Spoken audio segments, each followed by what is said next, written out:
I can't hear anything. Hey, can you hear me? I can hear you, but I can't hear anyone else. Yeah, how's your time in New Zealand?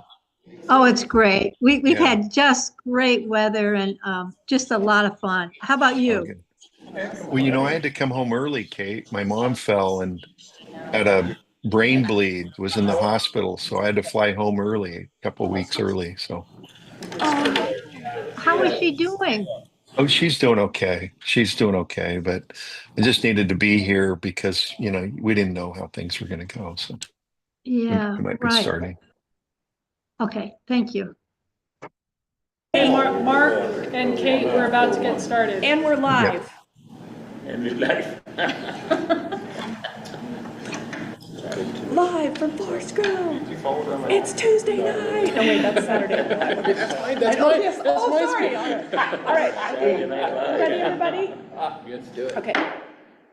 April 22nd, 2025, Forest Grove School District Budget Committee meeting is called to order at 5:31 p.m. Let's start with the flag salute.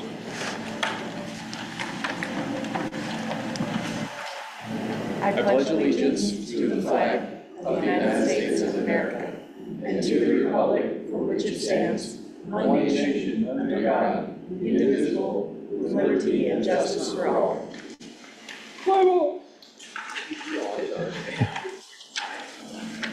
All right, for roll call, we have Jordan Miller, present. Brad Bafaro. Here. Christy Kotke. Here. Peter Bauer. Absent. Pete Truax. Here. Nicholas Hafez. Here. David Anderson. Present. And on Zoom, we have Mark Everett Yeah, here. and Kate Randusky. Here. And then for some excused absences, we have Melinda Fisher and Valerie Ingram. For tonight's agenda, do I have a motion to approve tonight's agenda as presented? So moved. Do I have a second? Second. Perfect. Do I have a motion to approve the, And then we're going to take, oh, sorry. All in favor? all in favor? Aye. Hi. Hi. All right, then do I have a motion to approve the February 25th, 2025 meeting minutes as presented? So moved. Do I have a second? Second. All in favor? Aye. Hi. Over to Eileen. All right, so tonight we're going to focus on some data requests.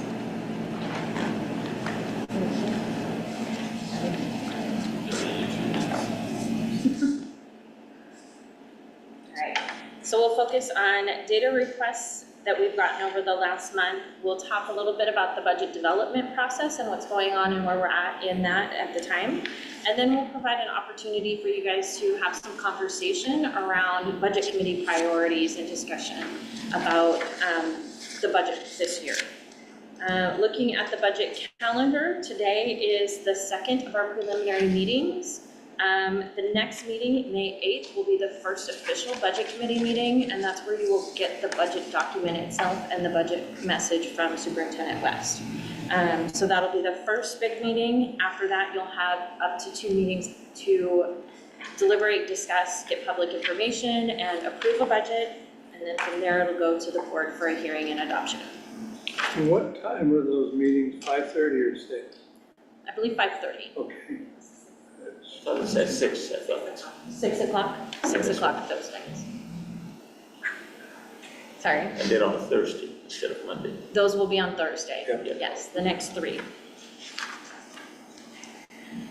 All right, just a reminder of budget committee responsibilities. Budget committee is really designed to receive the budget message, the document itself, listen to community and public comment, review, discuss, deliberate, and look at it in alignment with the district goals and priorities, and then ultimately approve a final budget for the board to adopt.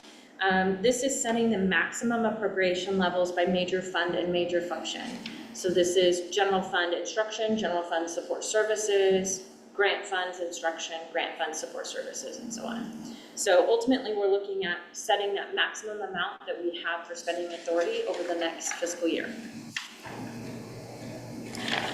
I did want to appreciate, I met with a couple of budget committee members over the last month. There was a couple of comments, questions that came out on multi-year data comparisons. And so I wanted to bring some information on 10-year comparisons on how we receive our funds and how much resources we've received and how we expend our funds over the last 10 years. And so we can see that trend over time. I'll go through this a little quickly because I'd like to spend more time on the discussion at the end of the meeting today, but please feel free to stop and ask questions as we go through. Looking specifically at our general fund, because that is where our operating resources are, that's what we have the most discretion to spend. Over the last 10 years, from 2015-16 to 2024-25, we have received 57, almost 58% more resources. We've expended or budgeting to expend 51% more expenditures. Our ending fund balance has grown from 3.7 million budgeted to almost 10 million budgeted. I did want to remind just kind of 2015-16, we were just coming out of the 2010 recession. So we had a really significant low fund balance post-2010. So that we were coming out of it, and since then we've been able to really invest in reserves for our long-term stability. All right. Looking at our expenditures over the last 10 years, we took every 3 years, 2015-16, 18-19, 21-22, and 24-25. You'll see this consistently over the next few slides. But looking overall, instruction has stayed about 40%. Instructional special programs is about 23% of our spend. Support services is about, support for students is about 9%. Support for instructional staff is 3%. Administration is 7%. Business maintenance and transportation is about 15%. But overall, looking at the last 10 years, each one of these categories has only changed plus or minus 1%. So it's pretty consistent over a 10-year period on how we're utilizing our resources. Looking at the same data another way, this one is by major object, so what type of expenditure it is. The blue bar is salaries and benefits. The red is all other objects, so that's going to be your services and your supplies combined, and then your ending fund balance is the top.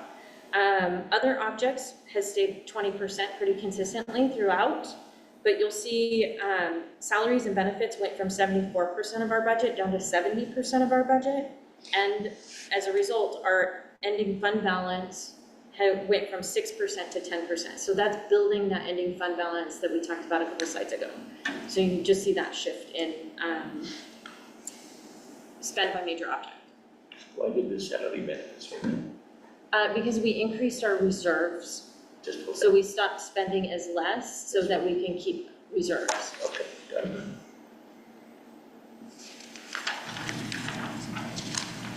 So since salaries and benefits is one of our largest cost drivers, it's 70% of our total expenditures, I wanted to spend some time specifically on that one. Expenditures over the last 10 years have increased just over 10%. It went from $31 million to $45 million over 10 years for just salaries. License increased 47%, classified increased 52% of expenditures over the last 10 years.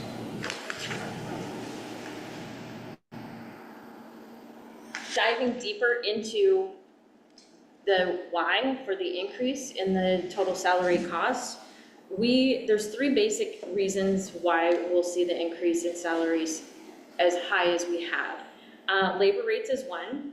The license scale, if we look back to 2015 to 2025, the scale itself has increased by 30%. Classified has increased by 32% over the last 10 years. And then we also have the benefits costs associated to that. When we look at our benefits, our PERS rates alone went from 10% to 22% of salaries. So almost doubling in just our PERS rate.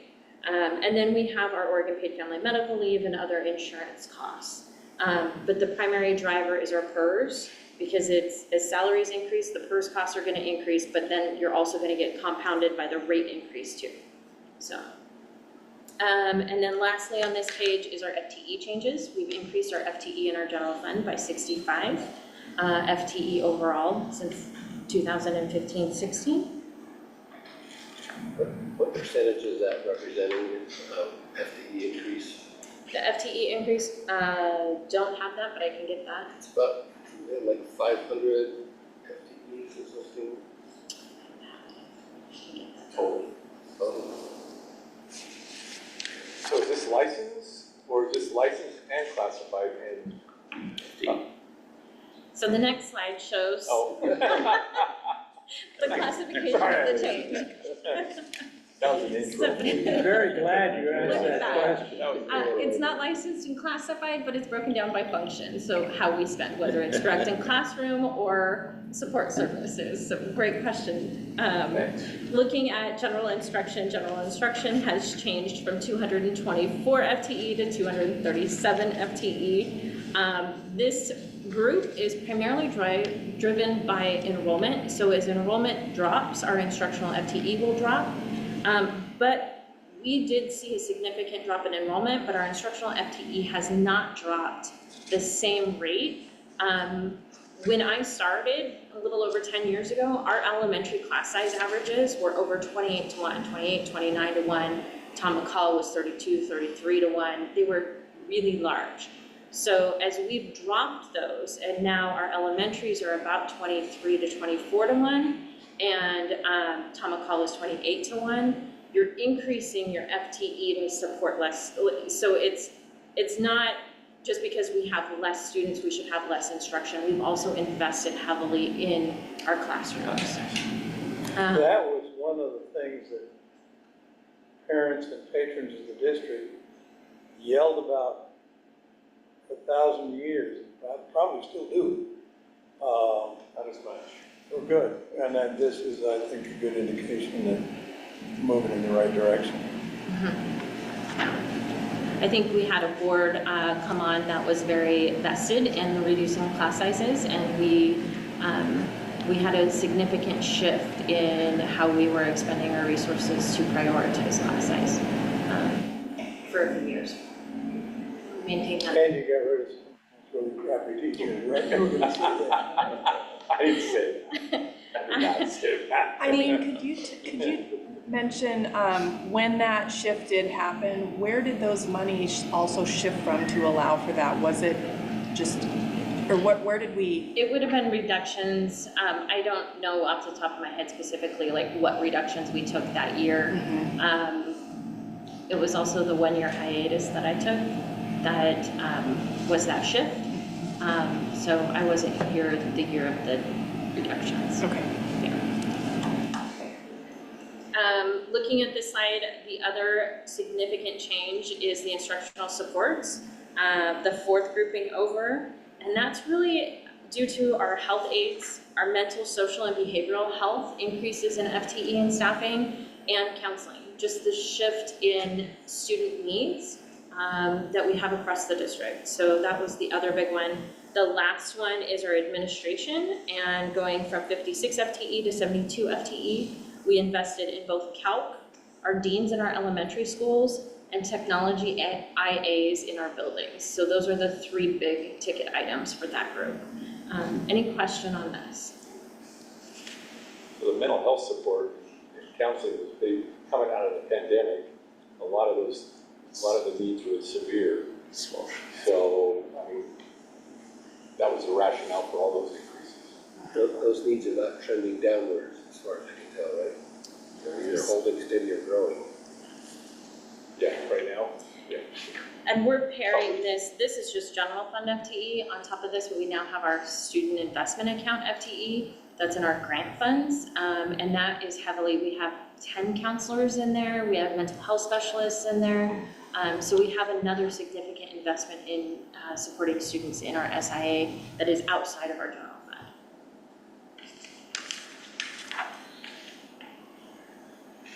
All right, next we're gonna start talking, that was all the 10-year look back stuff. Is there any further questions on that data before we move on? Okay, now we're gonna start and talk about budget development for the fiscal year 25-26 and where we're at and next steps. Yeah, I'm going to share the next few slides. So I want to start with a couple of expressions and ask you to hold those in your head as we're having this conversation. There is seemingly no limit to what schools are asked to do. If you've worked in a school system, you know that there is a lot of outside pressure from people to do this thing, do the other thing, now add a third thing. The pressure to continue to do is real and constant.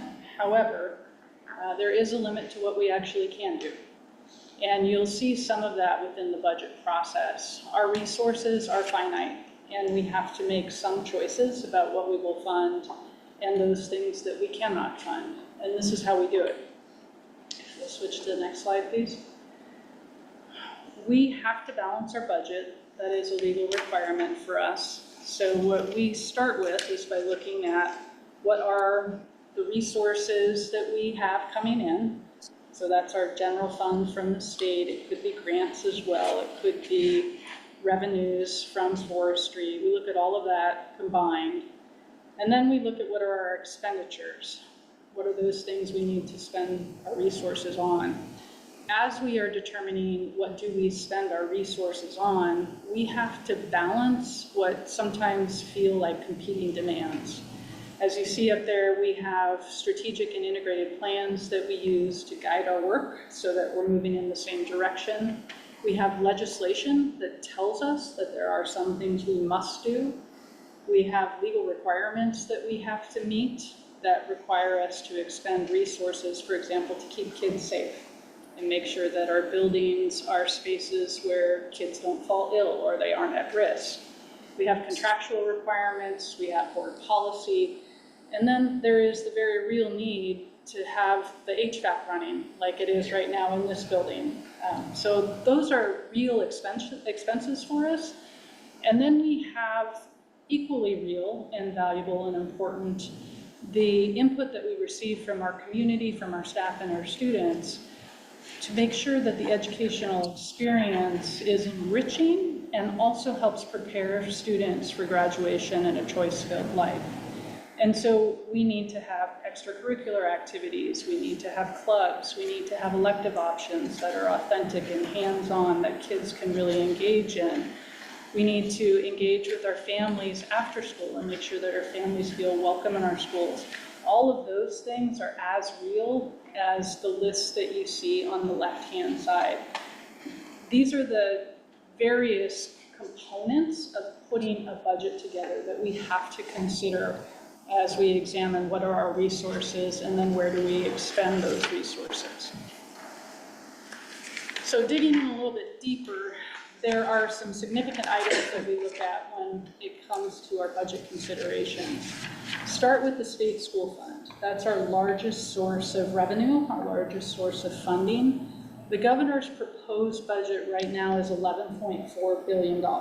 It's actually 11.36, we round up 11.4. That is just proposed right now. It has not yet been passed by the legislature. We are, however, using that as a planning principle.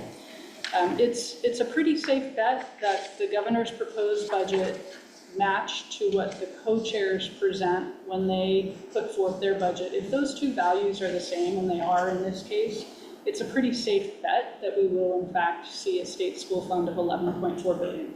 So that is the planning principle that we're using. We also look at floor funding. What this means for us is that because of declining enrollment, we want to budget conservatively. We want to estimate at that floor the amount of resources that we think we will receive. If we overestimate, if we plan to receive more resources than we actually do, we end up in a situation that you've seen some districts in recently where mid-year they end up having to look at furlough days, reduce positions, and we don't want to do that. So floor funding is a way for us to budget conservatively. We also have considerations like reductions in grants, which have been pretty consistent over the last few years. And the one that's highlighted there is reimbursement for high-cost disability. We are able to claim reimbursements for the cost of educating students that exceed what is typical. That amount of reimbursement has declined steadily over the last few years, and it's estimated right now, gosh, it's almost half of what we expected would be available to us. So that's a pretty significant hit for us. Are those funds state funds or federal funds? State funds. They are state funds. So we have to dig into all of these assumptions that we make about the budget as we build it out. How much federal fund is in the state? Well, it's safe to say for most districts, they have somewhere between 9 and 15% of their resources coming from federal funds. So for us, it's probably about 10%, I'd say, roughly, as a school district. So the majority of our resources are state resources. So in your mind right now, if something goes wrong with the Department of Education, how are you going to be using these funds? Anybody has said about that? Any information about that yet? Yeah, I'll pause here and answer that question because it is a conversation we continue to have. Okay. As we go through our budgeting process, what we're talking about right now is general fund primarily, and those are state funds. We also are budgeting our grants, our federal grants and our state grants. For our federal grants, what we are doing, because we think it's the responsible thing to do, is we are building a budget for 100% funding. We also have a budget for 75% funding and a budget for 50% funding. And we have a plan if there's no funding. We're hoping for the best, but we don't want to be caught unprepared if the funding is frozen or completely eliminated. Does that answer your question? It does. Okay. So you actually have multiple budgets that you're working on to cover these contingencies. We do. We have them in our back pocket. Wow. As I said, we are planning for 100%. We are hoping for the best, but we don't want to be caught unawares in case the best doesn't happen. Good on you for having that in your back pocket. Yeah, thank you.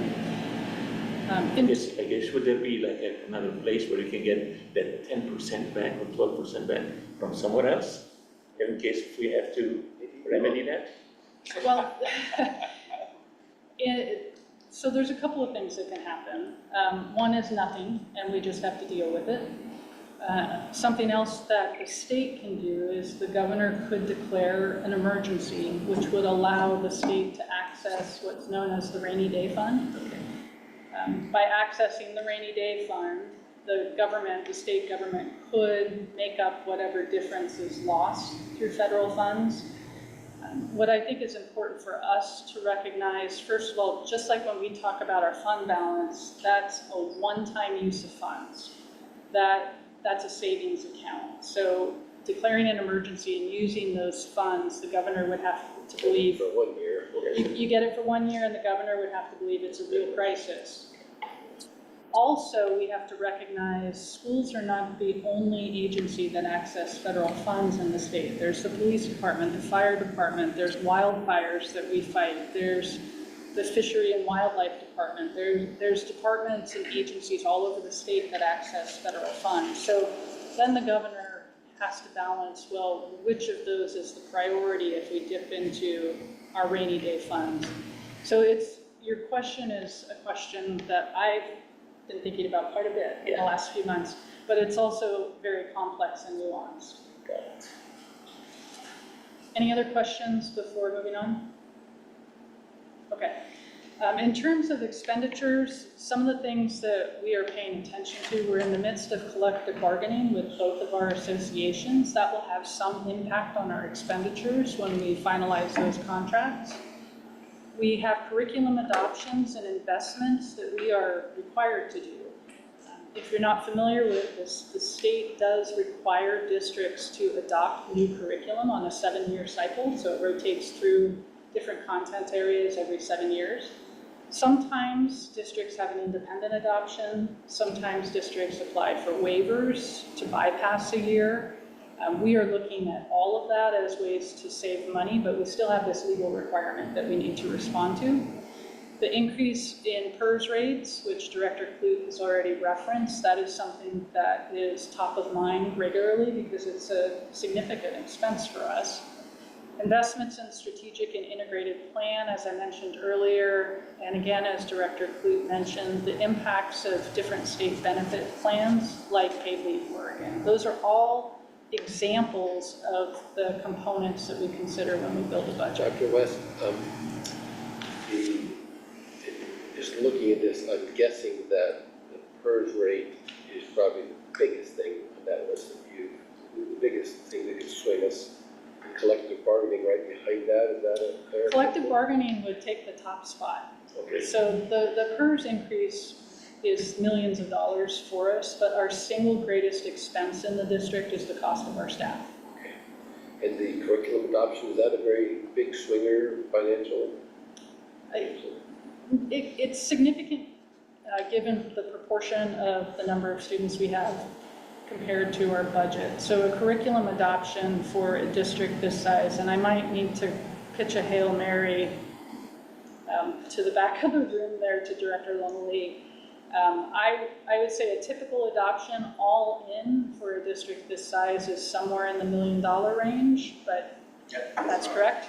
Okay. That's for new instructional materials predominantly? New instructional materials, consumables, sometimes durable goods like microscopes and slides, professional learning that goes along with that. Sometimes there's software that is associated with the new curriculum. That's pretty common these days. Does that answer your question? That's every 7 years. Every content area rotates every 7 years. So if we were to look at a schedule, we have health adoption coming up, then it's science adoption, and then it moves through the different content areas on a 7-year rotating cycle. And we worked last year No, go ahead. to really look at all of the adoptions and to look at the next 10 years so that we can look, okay, can we push one adoption 1 year that is, a high year and the next year is a low year. So how do we look at all of those adoptions over a 10-year period and kind of balance it out so you don't have these huge swings of 1 year you need $1 million, the next year you need 3. Like, how can we look at it and level it out to where it's consistent? I mean, there is some flex, but we really tried to look at how can we make it consistent over the 10 years so that we're not constantly in this reactionary state. So that was a big haul last year. Yeah, that was really powerful work so that we took away the highs and the lows. But we do have instances where a science adoption costs a little bit more because it has more material associated with it. So we balance that science adoption with other adoptions that might be lower in cost, like the health adoption that's going to be less teachers, right? And so we're really trying to have a predictable investment so we're not swinging back. And the reason the state requires us to do regular adoptions is that what we know and understand changes regularly. For example, the second a social studies textbook is printed, it's outdated. So going through a regular cycle of renewal for our different content areas is important for us as an education system so that we continue to have the most up-to-date resources to prepare our students. We do a similar process with technology and computer upgrades and system upgrades so that we don't have a year where we have to replace 100% of the student devices and the staff devices. So we can do the high school, middle school, the elementary school staff, and so we can spread that over a period of time so we don't have that significant swing in the technology investments too. So.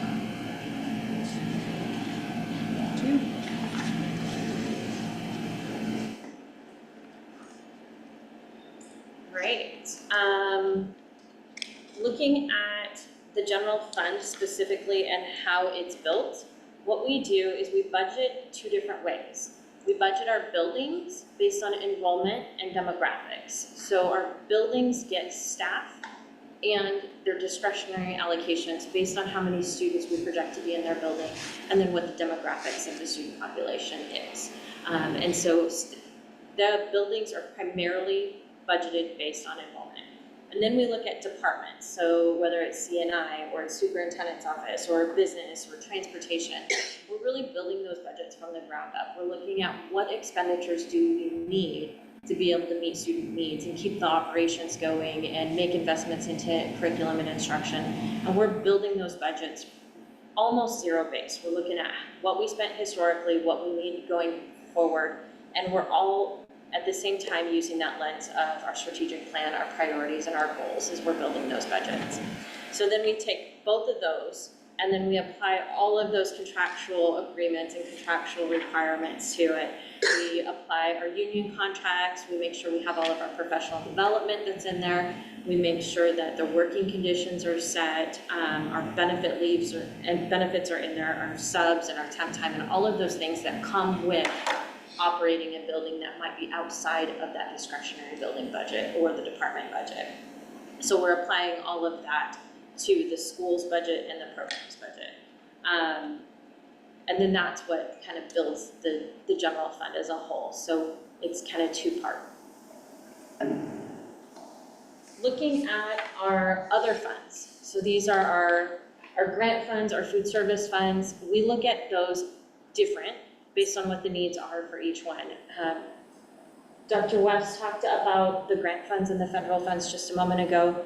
Right now, we're estimating our revenues based on our historical trends and what we believe flat funding would be for many of our grants.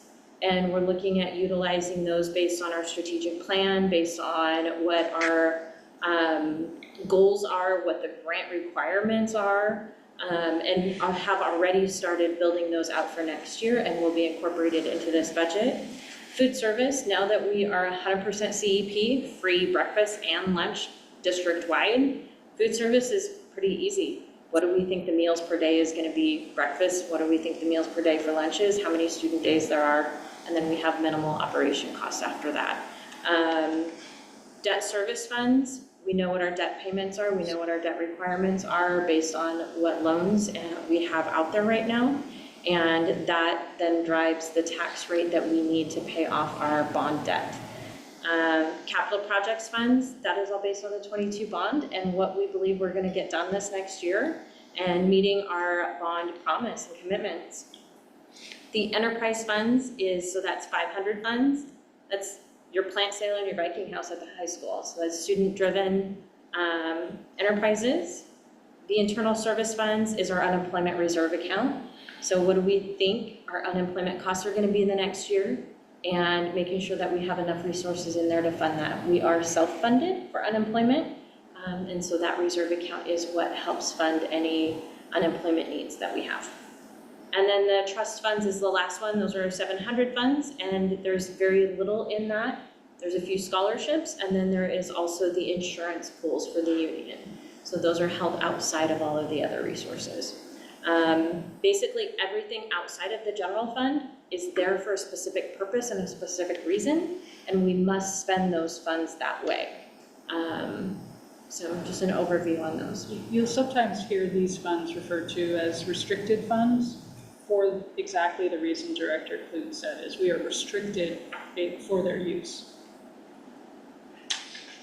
Brad, did you have a question? No.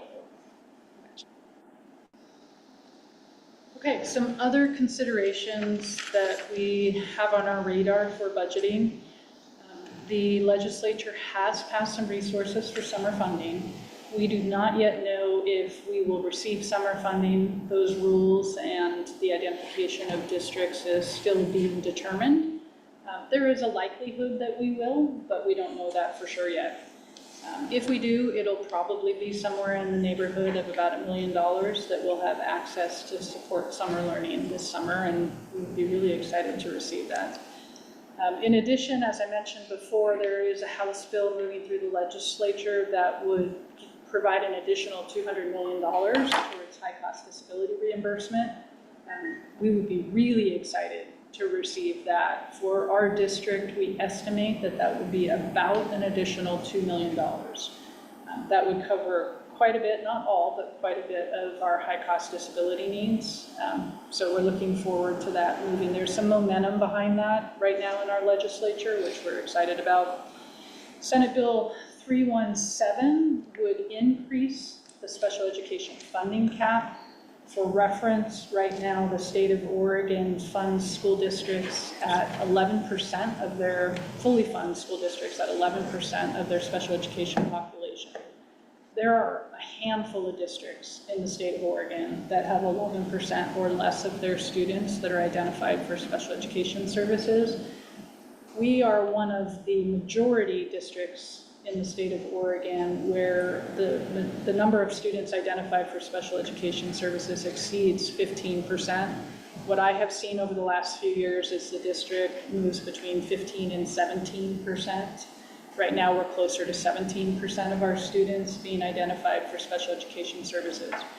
So if you think in terms of funding, that's a number of students that have real needs that we are needing to move money from the general fund to support, rather than receive those monies based on the weights that students would provide if we were fully funded for their needs. Dr. West, this special ed includes both those who are advanced as well as those who need remedial help, is that right? No, these are students who are identified for an individual education plan under IDEA, the Individuals with Disability Education Act, which is a federal act. I believe the other student group that you're referring to are students who are identified as talented and gifted. Yeah. Yeah, and there are no additional resources for students identified as talented and gifted. There are requirements that we must meet associated with the needs of those students, which are different than many other student groups, but there's no funding to go along with it. Yeah. And then there's a list of some other bills there that we're keeping track of. The reason we keep track of these other bills is that these are bills moving through the legislature that have a direct impact on education, but there is no funding associated with it. So for example, House Bill 2009 is the accountability bill that's moving through the legislature. That will change our reporting. That will change the way we interact with the Department of Education. It may change the curriculum that we use. It may change the assessments that we use. There'll be a cost associated with that. We just don't know what the cost is yet until the legislation actually moves through the legislature, it's approved, and then the rules are written. So that's why we keep track of the different bills that you see there. The others, just for reference, there's a bill 3365 that would require school districts to implement climate change studies K through 12. That would be a cost to us. House Bill 3919 expands genocide and Holocaust studies. That would be a cost to us. And then House Bill 2251 has a lot of people excited. That's the bell-to-bell cell phone ban. But there would still be a cost to us if that were implemented. And none of these bills have funding associated with them. Any questions before we move on? Okay. So in terms of our initial outlook, a couple of goals that we've set for ourselves and some realities that we're facing. We expect to maintain a 2-year positive fund balance given the plan that we are currently developing. That is good for us. That means that we have a soft landing in front of us if we continue with thoughtful, intentional, sometimes difficult, but planful budgeting. We will be deficit spending regardless. We are at a point right now where our expenses exceed our revenues, so we are going to have to right-size that. The way we do that so that we do have a soft landing is by making some reductions in this coming budget cycle, and we'll need to make more in the second half of the biennium. For this first year of the biennium, school year 25-26, we anticipate that we'll have to make about $1.8 million in reduction, so that is what we are planning for. Questions before I move on? Okay. And then in terms of the priorities, we've spoken a lot about the strategic plan. That certainly is one of our guiding documents. Our integrated plan is aligned to our strategic plan. Just to separate those two in your mind, the strategic plan, if you've been involved in any kind of organization or business, you've probably been involved in strategic planning. That's really important for us. That's our North Star. The integrated plan is required by the Department of Education, and the effort there is to take 6 different grants that are provided to school districts, and through a process of needs assessment, community engagement, and braiding of funding to weave those funding sources together to meet goals that move us towards our strategic plan. And then we have guiding principles, which Director Clute will share with us here in just a couple of minutes. We engage with our community, and we want to hear what they have to say. And then we have a budget priorities survey as well that we've sent out every year for the past many years that had a great response this year. And we have some information to share with you about that. Okay, next slide. To orient you around our high-level strategic goals, there's 4 buckets that we focus on: instruction and learning, behavioral health and wellness, family and student engagement, and then creating a resilient organization. The school district identified these 4 high-level categories three years ago now, is that correct? 3 years ago now, through a very rigorous and robust strategic planning process. Lots of people in the community were engaged, lots of people within the school district were engaged, and these are the main strategies that emerged through that process. As you receive the budget book, next time we meet on May 8th, one of the things that we will ask you to do is to take a look and see if we have aligned our resources towards these goals, because that is what we should be doing. If we say this is what we're working towards, we want to make sure that our resources largely support these efforts. Would you like to add anything to that? Okay, back to you, Director Cruz. Right, so we sent out a survey this year,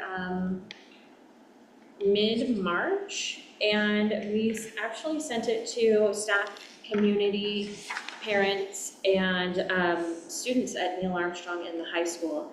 And we had a huge response from students at Neil Armstrong in the high school, so it was amazing. This is probably one of our best budget surveys that we've gotten back for feedback, so it was really great. We ended up having 796 respondents, and 67% of that was students. So it's amazing to have such a great student feedback in this result. We asked 2 main questions in the survey. One is, what are the 3 most important priorities to you for the district to continue to fund? And the second one was, what are the 3 most areas of consideration for reductions? And so just to kind of get a feel of what that, where the priorities are of our stakeholders. And then this shows that the 3 most important priorities for our community was safety and security, class size, after school, and counseling and mental health. So those were the things that came right to the top. Going through the survey, we are still going through all of the notes and the conversational pieces and the comments, because we had a couple of open boxes. So we're still going through that data just to dive in a little bit more. But this was the overarching feedback that we got for what our community values. To clarify, after school is after school enrichment and activities? Yes, it would be activities and athletics. Great, thank you. All the parents and the students have the same correlations and We're Not thinking. always. Not always, but we are going through right now and separating out the feedback so that we can have the staff feedback and the community feedback and the student feedback, so we can see how that might shift. This, with having 67% of the respondent students, it's probably going to be more emphasized on what our students' feedback is. Yeah. But we're still kind of going through and playing with the data to try to figure out what is it really telling us and read the details behind it. So one thing that is consistent, just to add to that, that we hear from our stakeholders all the time, safety and security. Yeah. That continues to be top of mind for everyone we engage with. After you've had a chance to digest those results and summarize them, will we be able to have access to that along with our budget? I'll bring a couple more slides back to the May 8th meeting that'll have, I can break down the feedback from the different groups for that May 8th meeting. So we do want to finish that up here pretty quick so that we can make sure that we are looking at that lens while we're finalizing the budget. So. All right. What are the least important ones? The least important ones, curriculum, district supports, staff professional development, and technology. Those were the four that rose to the top for the least important, just doing the quick review of the data. And this is a good illustration of that competing priority slide that I showed you, where we have a legal requirement to refresh our curriculum on a regular basis, and we have a group of people saying curriculum doesn't matter. So we have to balance those things. If somebody were, excuse me. Go ahead. Okay. If an old-fashioned person were to look at this, it would say the reason for schools is to teach. Curriculum is the tool that we've traditionally used in teaching. So where are we missing the boat in sending the message out that this continuous fluidity in curriculum, changing it to match what our culture is? Where are we missing the boat in sending that message out to the public saying, yeah, you can talk about after-school activities and class size, but if you don't have anything for the kid to go into the room for, what the hell does class size matter? It's a good question. I've been asking that question for 28 years. But Yeah, we can never communicate enough. yeah. So I think your point is a good one, that there's more we could be doing, and even doing more, we're still going to miss people. The other thing that I believe influences results like this is that we have a very specific understanding of what curriculum is, especially those of us who have been educators. To the general public who hasn't worked in our school system, that is not as defined. And so when they see curriculum on a list, or they think about things that could be reduced or paused, this comes to mind, because for them, they don't understand the importance of having a up-to-date current literacy curriculum, for example, at the elementary level, that I can use to lesson plan and that guides me through the best instructional practices. That is critical for us at the school level, but our families may not actually have that schema, so that's something that we need to work on. I just had a question about the staff. Is it correct about 25% of the staff completed the survey and an incredibly small amount of parents and community, right? So when we're looking at, I want to be careful. I feel like the context of that data that was just presented, I know that will be coming in the future, but I would like us to really keep that in mind, because that's those bars and I just want to be careful. I think that's what David said too. Yeah. Well, the breakdown, but the numbers. So even when we break it down, 100 community members out of, right, a large amount of community members. So the question would be also, are there different ways that we're gathering? I realize that I think with the budget process, we are obligated, right, to have the community survey. Mm-hmm. So the student voice is awesome, but. And I think for future timing, we sent this out probably a week and a half, 2 weeks before spring break. And so just timing probably wasn't the greatest. And so just next year, it's already on our radar to get this out earlier so that our community has time to really take the survey and our buildings have time to push it out, and we can do better at just that overall distribution for staff and families. Right before spring break, I think, was a challenge. Yeah. Can you extend the survey? At this point, it won't help drive the budget. We're pretty well close, so if we extend it, we would not be able to incorporate the results of it into the budget process necessarily. So I think we're really trying to see how we can do, how we can improve it next year. If we hit solid on the students. I'm just impressed about the number of students. Well,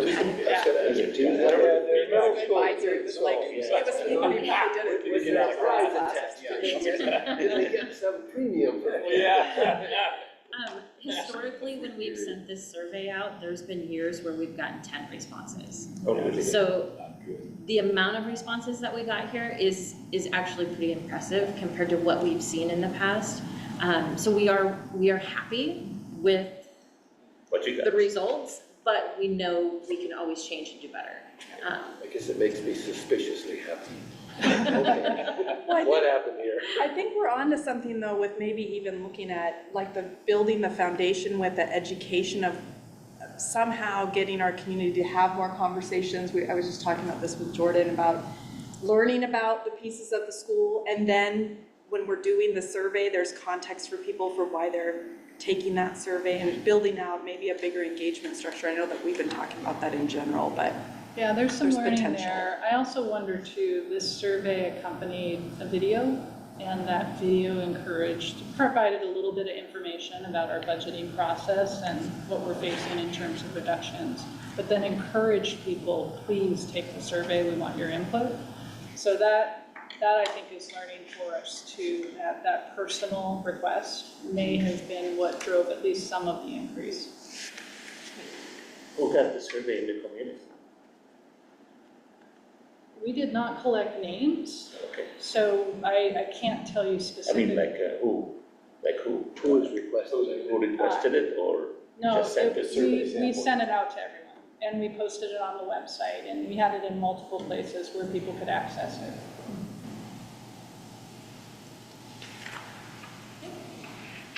Yeah, we have about 10 minutes. Okay, I really do want to hit the next topic. I'll go pretty quick on this one.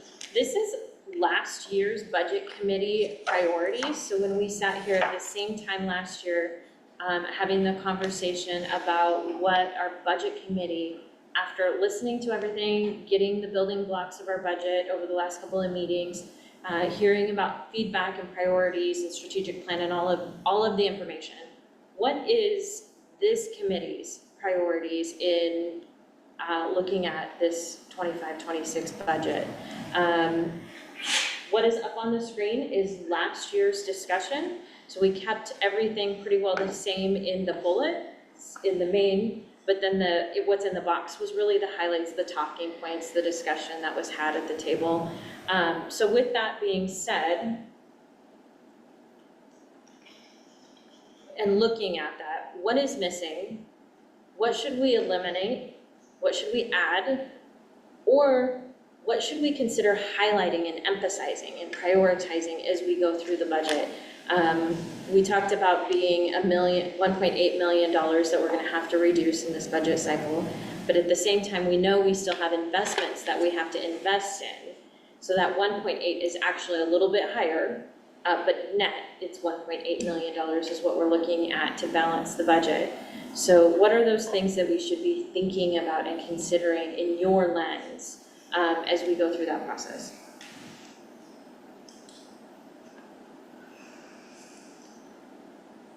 Are you looking for something now, or? Kind of, I mean, if you guys, we could do. We've got 9 minutes. You're on. So, I recall from my days, we had a survey that came out from the University of Minnesota, which indicated all things being equal, and this was a long time ago. This was, I think, when Herb was superintendent and Schlegel was president, Bob was principal at the high school.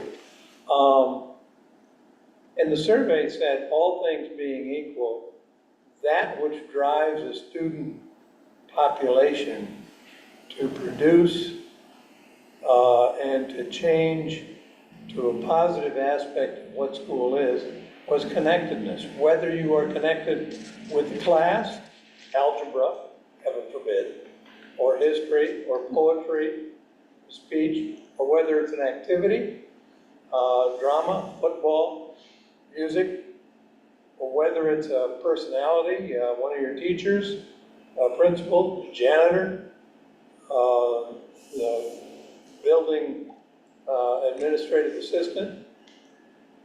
That was the key that drove a lot of kids to coming back day after day after day, was to interface with quadratic equations or with Mrs. Jones in the kitchen or so on and so forth. And something keeps on nudging me that I'm not sure that connectedness has changed. That's still part of the glue that we need. If we don't have it, we need to get it. If we have it, we need to improve on it to get kids involved, and then also to get, through those kids, get their parents involved, and through parent conversations, get the community involved. Simple as that.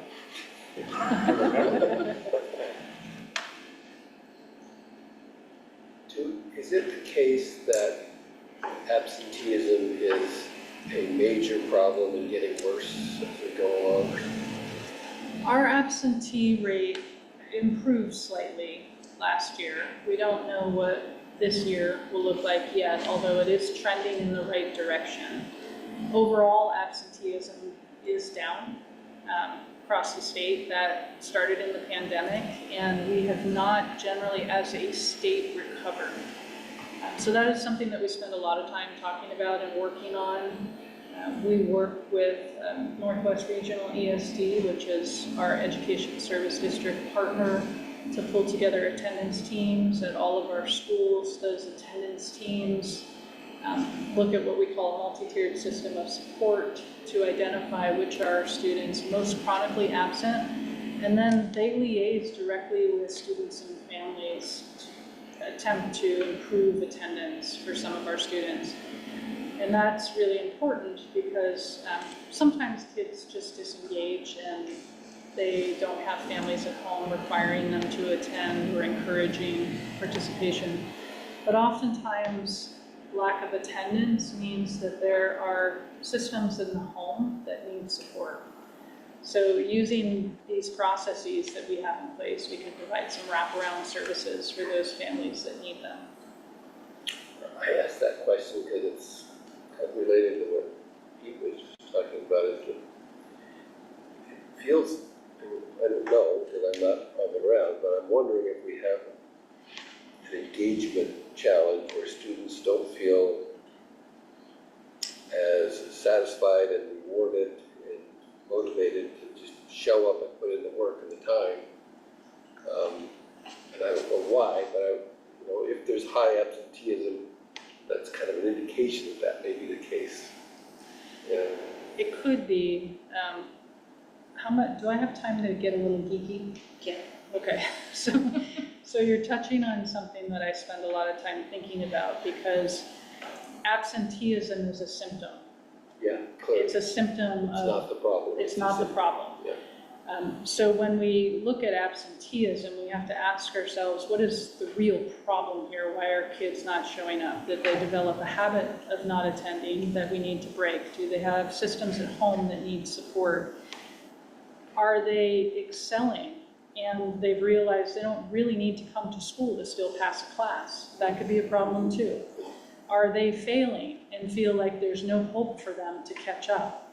So we need to, when we're addressing attendance issues in our schools, look at all of that as part of the solution to bringing students back, which means that addressing attendance problems really can't be done system-wide. It has to be done on a student-by-student basis, because the reason that students aren't attending are so individualized. But you don't see broad stripes that indicate places of focus as you learn about the individual situation? We can generalize some things. Again, there are a number of students that have simply chosen to disengage. There are a number of students that have failed enough classes that they feel like they're not going to make it and they give up. There are a number of students that feel like school is too easy and we need to find a different way to engage with them. There's a number of students who feel like school doesn't connect for them. They need, for example, to build the Viking house. They need to be on site swinging a hammer to have that authentic connection to their learning and see how geometry is applied when you're framing a building. So all of that is true. In the data that I have looked at for our district, there is no one general reason that we could apply to the whole system for why students are absent. There are small generalizations we could make where a non-zero number of students fit within those generalizations. In our discussions one time, either on this board or when we met together with the community, we were saying that there were about 50% of the staff. There's about 50% of staff and about 79% of students who are Hispanics or different ethnicities or whatever. Is there different balance that we can do in the future in a way? So this could be resolved in a way that students connect better with the staff English. And that is a really good point, and that is something we need to work on as a school district. We have not right-sided that yet. We still have disproportionality between our student population and their demographics and our staff and the demographics of staff. So that is something that we continually work on. We don't have parity yet. I think one of the things that Pete was talking about, because I was also there, is the idea that just trying to build relationships with kids just makes sense. Yeah. I mean, and trying to really connect, and that strategy that Irv, who was the superintendent at that time, that was a real focus for at least a couple of years, and it kind of carried through for the next 3 or 4 after he left. So it matters. Yeah, it does matter. Has that problem ever been put in front of the students, put up on the students to try to solve in regard to, let's say, 60 kids that you actually could maybe get to show up at some point for one meeting with someone that's not in the position of the teacher authority or whatever, and go, hey, this is the problem.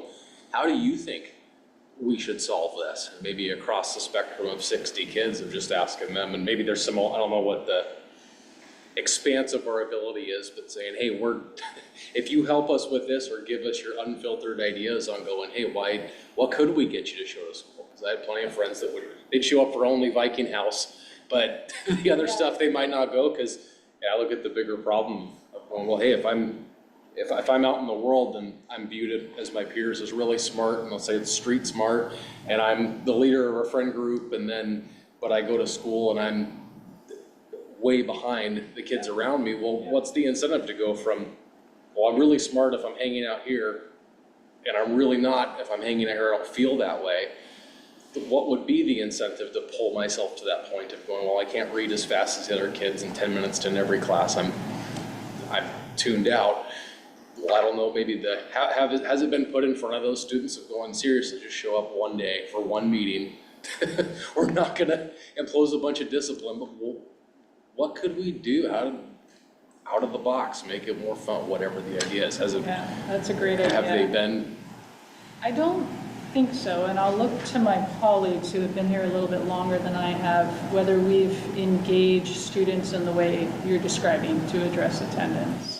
And I didn't know if there's some type of empathy interviews, like one-on-one interviews with parents to talk about that, but I like the idea of having a bigger group and actually discussion on just garnering student feedback ideas.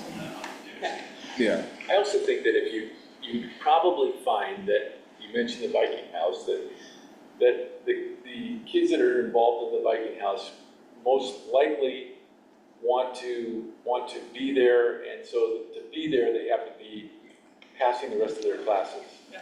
And the other side of that too is athletics, which we're familiar with. And I mean, if you're going to play, you got to pass 5 of your classes. So you're there at school, you're passing your classes because you're engaged in that. You made connection in that activity, whatever it is.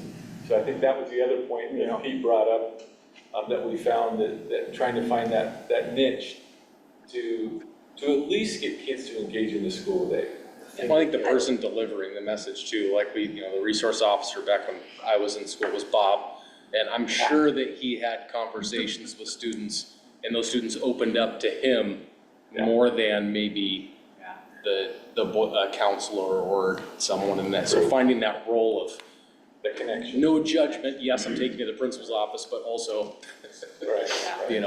I dislike having to interrupt this conversation, but we are over time and we do have a business meeting that we need to start. How would you like feedback? If over the next 2 days, by Friday maybe, if you guys could send me any more feedback you have related to this conversation and priorities, that way we can look at it and make sure that we are balancing the budget with that lens. We're going to finalize the budget at the end of the week, and then start the budget document and all of the stuff that goes with it. So, Do you want a priority list? just if you have more conversation or more things that you want to make sure that are embedded in the budget, send the feedback to us. We're happy to look at it and make sure that we are balancing that with all of the other priorities in the process. So we do value all the feedback that we get. We do look at that and make sure that we are aligning our budget the best we can with what we're hearing. So we do really appreciate any feedback you have.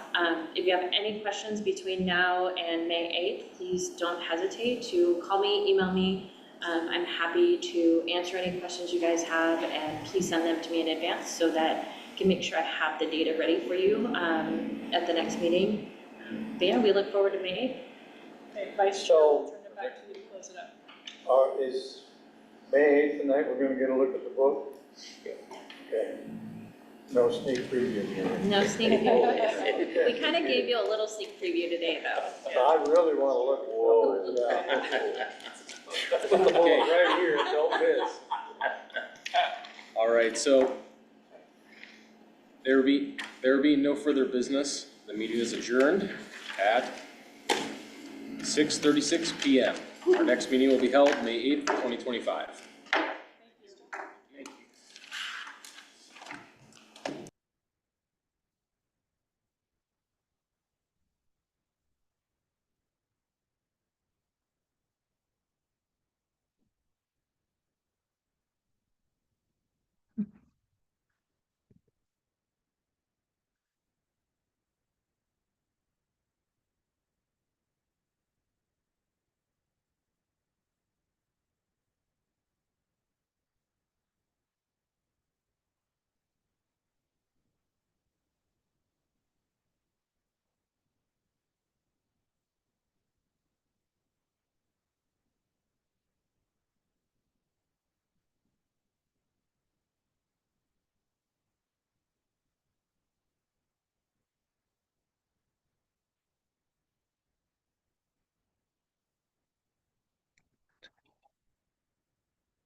Yeah.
The April 22nd, 2025 Forest Grove School District Board of Directors meeting is called to order at 6:47 p.m.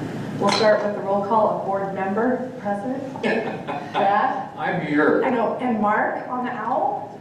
Yeah, here. Kate? Here, New Zealand, and Val is absent tonight, and Pat is absent and excused, and I'm here. And we'll ask everyone to stand for the flag salute at this time.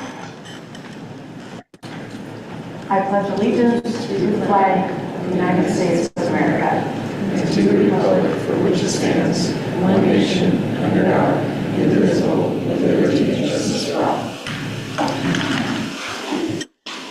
All right. Approval for tonight's agenda? I move we approve the agenda tonight as written. I'll second. All in favor? Say aye. Aye. Aye. No student rep report tonight. I do have a fairly brief board report, but I wanted to start with, are we able to present that slide? Not right now. Working on it? Okay, well, we'll come back to that. I will share, I wanted to thank the Banks School Board and Gaston School Board Chairs Frame and Chair Nelson, who allowed agenda time for me to visit as a Legislative Policy Committee member. So I was able to go to both of those boards really for the first time and share just that we are really trying to work as a region. Banks and Gaston and Sherwood are three of the school districts who don't have a representative on the LPC committee just by nature of how the committee is formed. And so our job as a committee is to make sure we're having liaisons and communications, and so I was able to share what our team is doing and also get some feedback from them on some of the testimony that we've been submitting on behalf of LPC. I do also want to celebrate for Banks. It was the band was actually performing, and this is the first year that the band has qualified for state in Banks. So shout out to the Banks band. Just much like our own music programs here, they have a new band director. I think this is year 3, and she's really been growing the program, and it was really exciting to see a large group there. They were very excited to go on their first competition. So I also was able to testify at the Salem Ways and Means Committee on April 16th. I think the Ways and Means group of legislators have been going really across the state and having, I think, 200 to 300 and sometimes even more people show up for testimony. They've been able to take about 50 people to testify, and then everybody else online or in the room will be submitting. But you really heard from across the state the amount of need and people advocating for programs that they really need to see funded. And it really highlighted how many different agencies, we've talked about this in the budget committee, besides just education, are really looking for ways to get their word out of the need and advocate. And it was pretty inspiring actually, and also very sobering to understand where our state budget is and how that remaining $1 million or $2 million is going to be allocated across all of those programs. Tomorrow night is the town hall being sponsored by HEA, FTEA, I think Beaverton Education Association, and I can't remember if I think there's one more. That is going to be at Hill High at 5:30, and that's going to be attended by Senator Solman and Rep. McLean and several other local area legislators as a listening session to hear from teachers and community members and parents and students who are also advocating for increased sped cap funding and just funding the CSL and making sure our levels of education are where they need to be. So really appreciate all of the teachers who are planning to go to that and have their voices heard, and I'm also planning to be there as well. And then Friday is also a Legislative Policy Committee meeting for our whole legislative body across the state. We have been meeting every Friday to get updates on where bills stand, and we've been really active in connecting with legislators around a couple bills in particular. And I've shared this with the board, and some of my testimony at Salem was about the bills that are unfunded mandates, and we were able to be very specific about what those bills would be, and the fact that in districts like ours, without the funding support to support those are not great ideas, and that testimony was really well received by many, to be honest. We're also advocating for a couple other separate bills that, again, without funding to support, are not going to be actually feasible for our district. So, and I'll stop there. There was one more slide I wanted to share, and we'll see if we can come back to it. And for right now, I think I'll pass it over to Dr. West. Okay, thank you. In the absence of our student advisor, I will highlight a few events, several of them at the high school. On Saturday, we have the Latinos in Action Children's Day event at the high school that begins at 11 a.m. I have not yet attended this. I plan to be there on Saturday. I've heard it's a tremendous fun, so if you have little ones, you might want to bring them there. We also have on the 1st through the 3rd of May and then the 8th through the 10th of May our annual plant sale at the high school. That is also something that I've heard is quite spectacular, so looking forward to seeing a bunch of people there to support our FFA group. And then the 2nd and 3rd of May, our Unified Theater is going to present 2D Hamlet. So that should be tremendous fun if you're looking to pick up a show. And then there's many sporting events taking place right now, most notably track is in full swing. If you go to the high school or the middle school website, you'll be able to find the schedule for athletics. Just a couple of things to report out. Would you want to pause and go back to this before I continue? Is it up on the...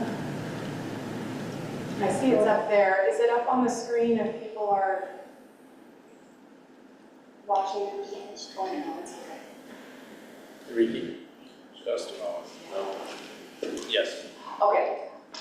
All right. We will pause and come back. We were hoping to do this at the last meeting, but we wanted to move so I can see it a little bit. We wanted to honor Mr. Hansen, and Chris Higginbotham from Forest Grove High School had posted this. I had reached out to him to get his permission and the family's permission to be able to highlight it at the meeting. But I am going to read it because this is a person who had a tremendous impact in our community. Bert Hansen passed away March 31st at the age of 82. He founded the Viking House program and completed the first house 50 years ago. He reached out in 1998 when Dwayne Mueller handed the program off to me.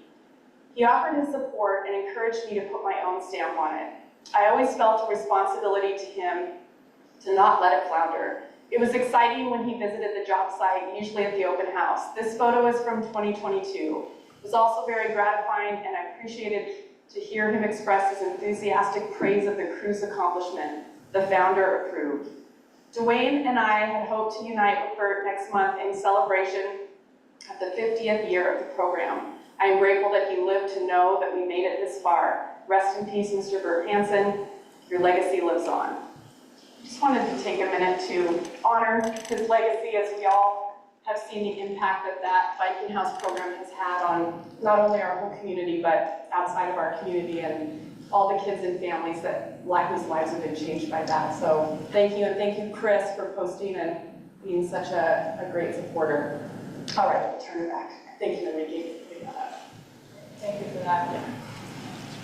Just a few more things. Over the past several weeks, I've been visiting schools, and that is the consistent joy in my professional life. I love visiting schools and visiting classrooms. If you read my newsletter last week, you know that one of the highlights last week was frog dissection. That is pretty awesome.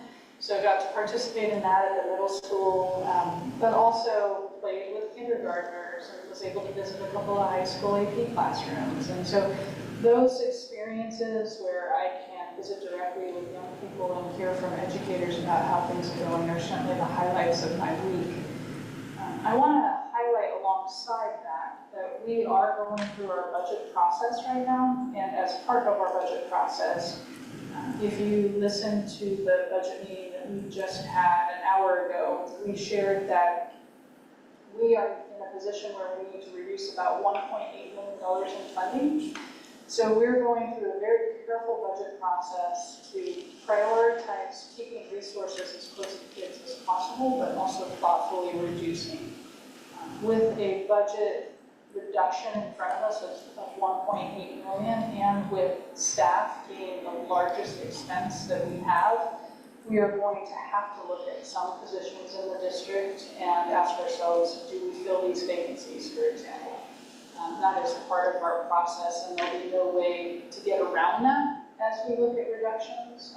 But we are being as thoughtful as possible because we don't want to impact our young people, and we don't want to impact people that are currently in position.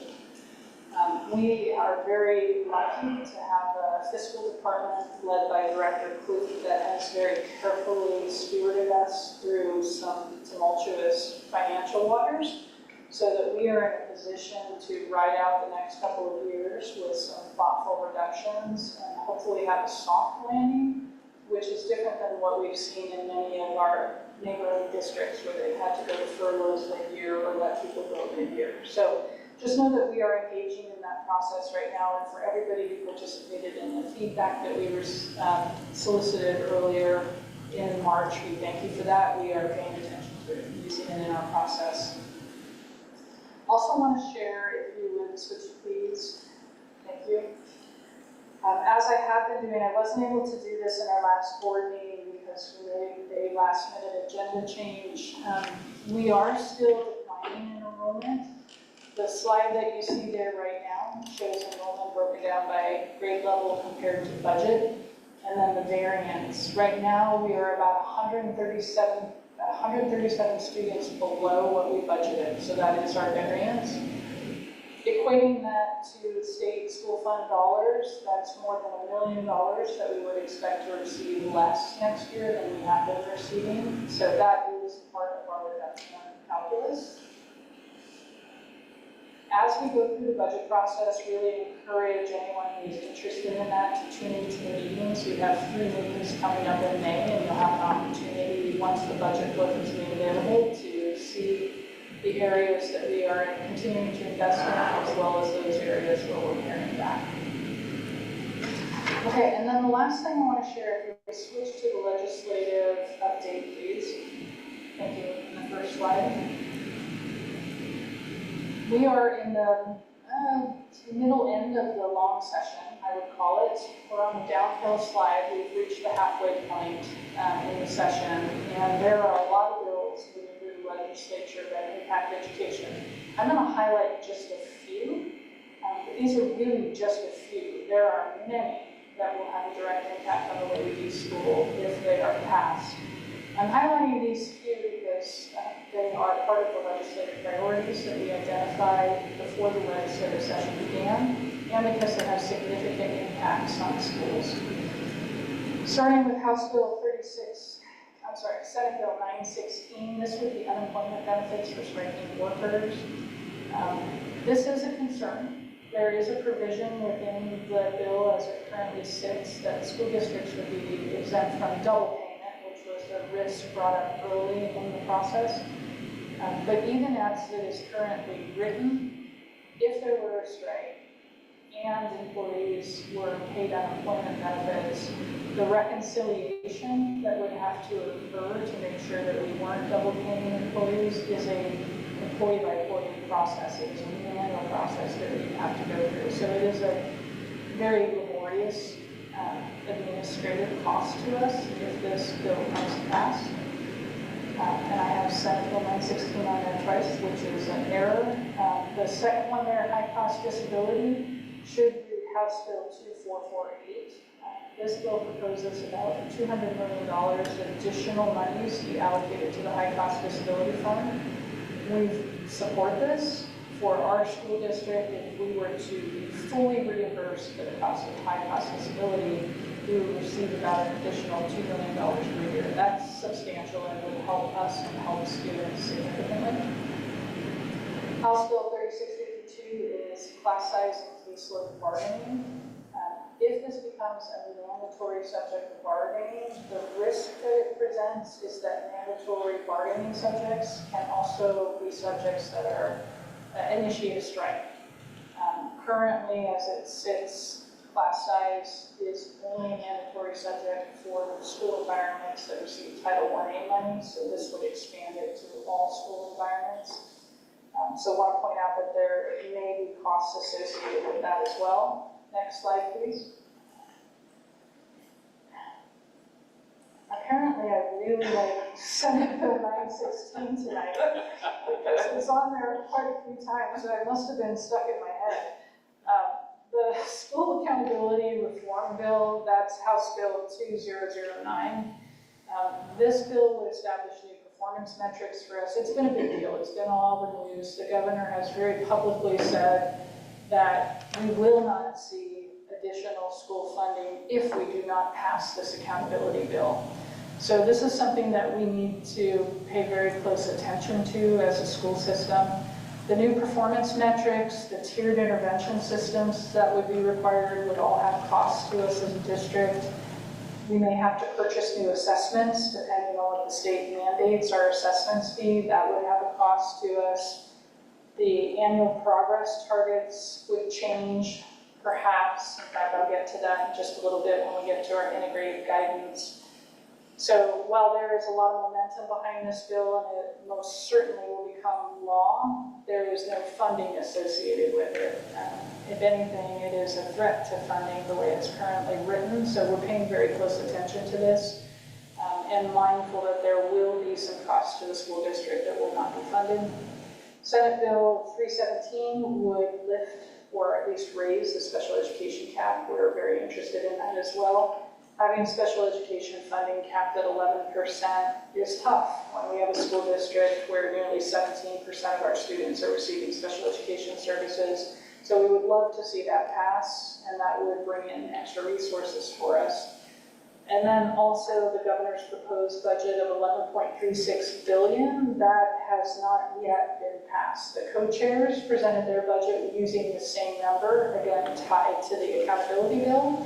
So it is likely that we will see that amount, but it's not yet come to be. We are using $11.36 billion as our planning principle for our budgeting process.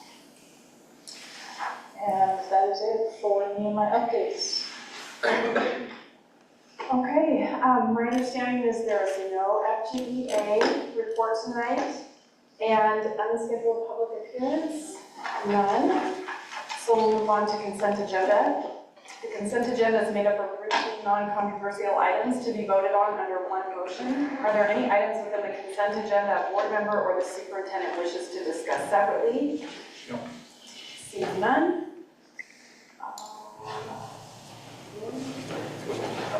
I move to approve the consent agenda. Second. All in favor, say aye. Aye. Aye. And we'll move on to presentations. Number one is Community Alternative Learning Center name change. We welcome Principal Graham. There he is. And team, yes, please.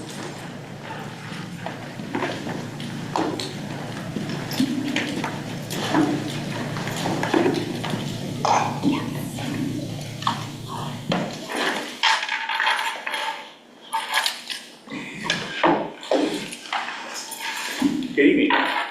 We're here tonight to discuss and propose we change our name at Calc. We're going to be outlining those rationale and reasons for that. 3 years ago, the school district made a very large investment in our school, the Community Alternative Learning Center. And early in that year, after I came on board, I presented to the school board, and I don't remember which board members it was, but several board members brought up the idea of a name change if we were going to be changing a lot of our structures and who we are as a school. And during the last 3 years, there's been a lot of change at the school. The reason I asked these four people to come present with me is they have been here before and after the investment, and they're wonderful educators. I couldn't have done it without them.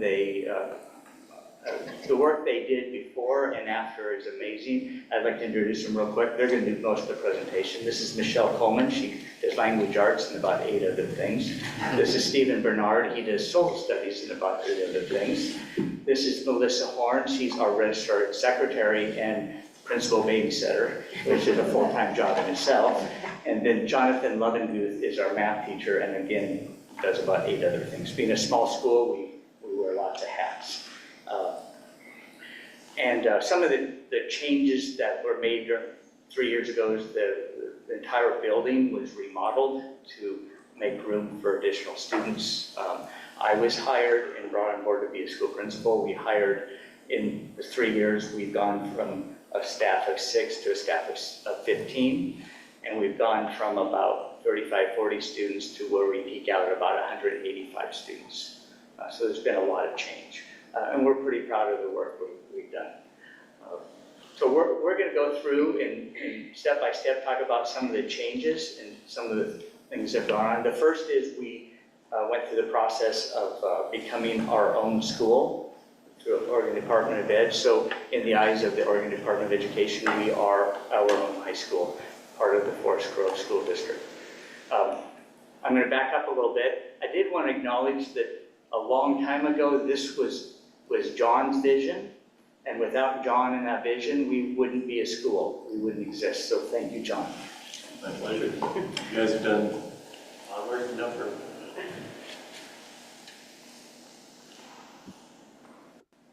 Is it the arrow or is it the arrow? Oh, I got it. Okay. So one of the things we've done as we became our own school is we decided how are we going to measure our success. And we've spent some time with our district TOSAs, with Arturo, and with the staff. And what we've come up with is the first thing we're going to be monitoring and measuring is graduation progress. So we measure where were the students when we received them, the percent ahead or behind that they were when we received them, and where are they after we've had them over a period of time. So that's, to us, a very important measure because most of our students come to us behind credits, often because one size does not fit all, and school is not fit for them. So we try to create a school that does fit them, but we want them to come in and start earning credits. And we also want to make sure that we aren't giving away credits. They have to come and they earn credits. It's hard work, but we create an atmosphere where they can earn credits. This allows us to track what students are being successful in catching up with their credits or getting ahead in their credits. It also allows us to monitor that. And so every 6 weeks, we do grades and we do credits, and we update that every 6 weeks and look at it as staff. The second metric is attendance. Again, we look at where our students are when we get them, their average attendance in the year before, and then our goal is to improve that attendance when they're with us. Social emotional learning is a big part of Calc, and we are going to be using a student survey throughout the year to measure the growth in their social emotional learning and their well-being. Lots of different measures. We've been working with, again, district TOSAs to create that measurement. And then each of our classes in math and language arts are going to have a beginning of the class assessment and the end of the class assessment that's based on our district curriculum. So we will measure them at the beginning of the class and the end of the class. So they'll be measured in these assessments 6 times a year. With that, I'm going to turn it over to Michelle Coleman, who is going to present on our mission statement.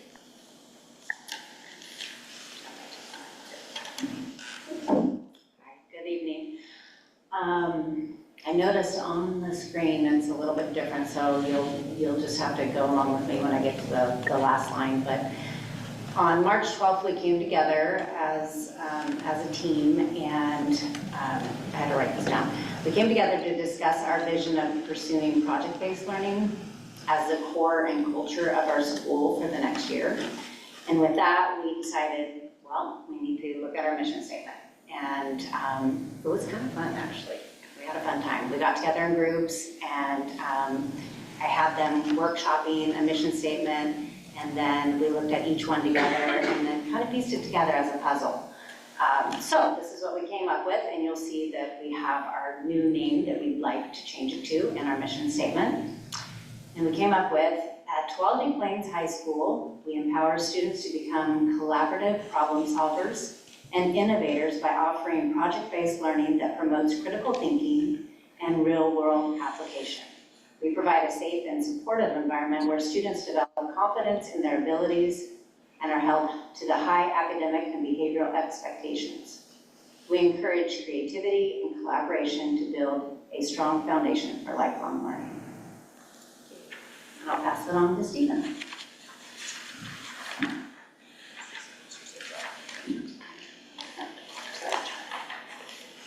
This is my 12th year at Cal, and there's been a lot of changes over the years, and all of them have been, I was trying to think of anyone that was bad, and there was no bad changes. They're all good changes.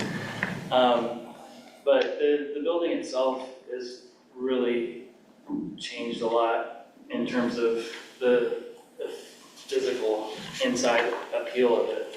It used to be just one long hallway, a couple of rooms off either side, and then one big room out the far end. One of the rooms was affectionately called the boxcar or coffin by some. It was long and narrow, and from one end to the other was hard to maintain a good eye on the students from one end to the other. So when the board approved these changes and things started changing, it was really emotional for those of us that were, saw it the way it was before. So I remember walking into the commons upstairs once with the first student that got a lunch and went up there and was eating it, at a table that was made for him to eat it there.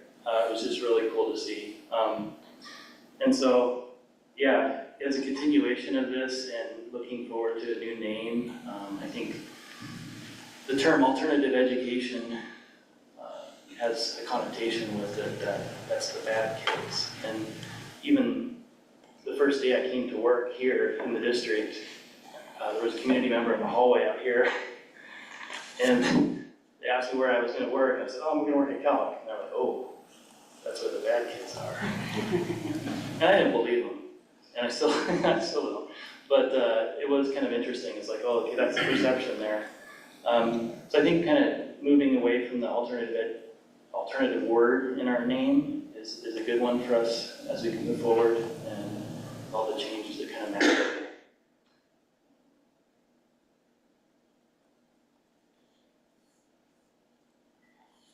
Yeah, I think I covered everything, and Tim covered some other things that were on the slide that we covered.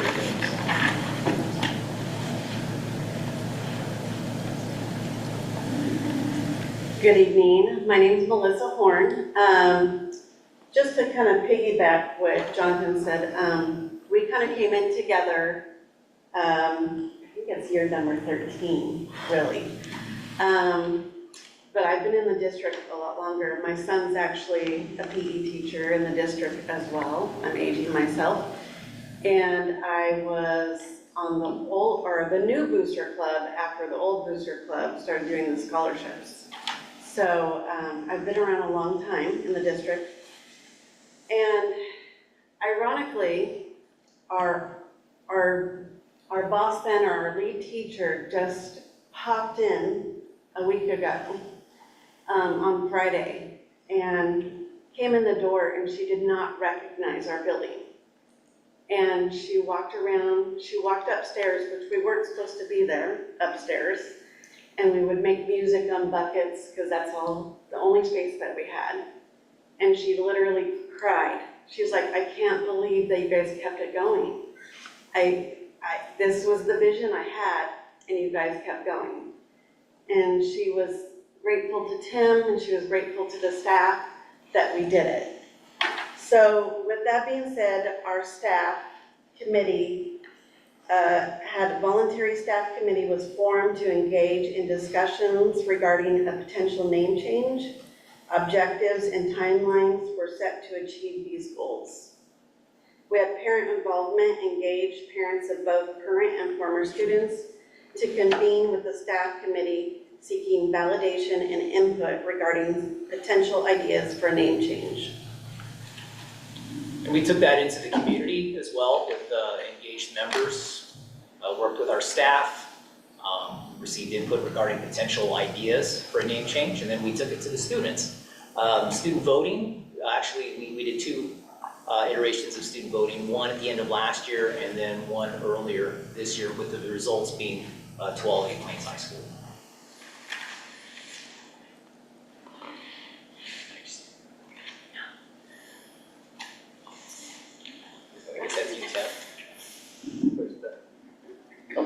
got it. So with that, we would like to request that the board consider our proposal to change our name from the Community Alternative Learning Center to Tuolumne Plains High School. I said, let's do it. Is that it? Or just kidding? Procedurally, this would be a first read. First read. So this is your opportunity to ask questions. I do have some questions. You I do. Brad, do you want to ask questions first? No, you're good. Okay, Kate, Mark, questions? No, I don't have any questions. No. I have a comment. I am really glad you're changing the name of the school, and I love the name. I think it just reflects our community, and also the Tualatin Plains represents the Native Americans in this area. So very well done. Thank you. Well, I'm going to add that I really love the presentation, and I love the reason to have anyone come and get your faces on camera, because I think that school, and as we know in all of our schools, teachers just quietly over there doing their work, you know, building gardens, doing all kinds of things that you only would know when you go inside and see just a glimpse of it. But you can feel the joy and the pride in talking of to hear the history of where the program's been, and to see the joy when you're talking about it. I mean, that is the feeling you get when you go over there, and I know that we all know that's the feeling that kids have when they are there, and I'm just so grateful. My question is, when the discussions happened about the names, what did that look like as far as like who was throwing out different things? Was there a close vote between 1 and 2, or what did the conversations look like at the staff and student level? I can answer that. And I didn't mention that Stephen and I came in at about the same time too. This is my 8th year, I believe it's his 7th year. So we were one of the tried and true 6 that started with just the bottom floor. And honestly, like they kept saying it was gonna happen, and you know, I just didn't believe it until finally, I think it was Mark, was showing us the plans, and we were like, oh my gosh, and it's just a beautiful space, it really is. So we did, first we polled the students. We're like, what kind of names would you like? And gosh, we had some silly ones, but we had probably like a good 10 contenders. We got it down to West Valley, right? West Valley High, Tuolumne Plains, and I feel like there was one other. I know that was a 2 in the end.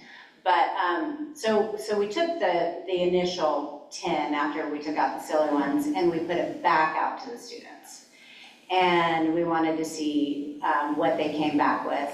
And we dwindled, it came down to, it was very close with West Valley High and Tuolumne Plains. And then I'll let Stephen talk about his interaction with the community regarding the name. I appreciate hearing school board member talk about honoring the Native American legacy here in our community.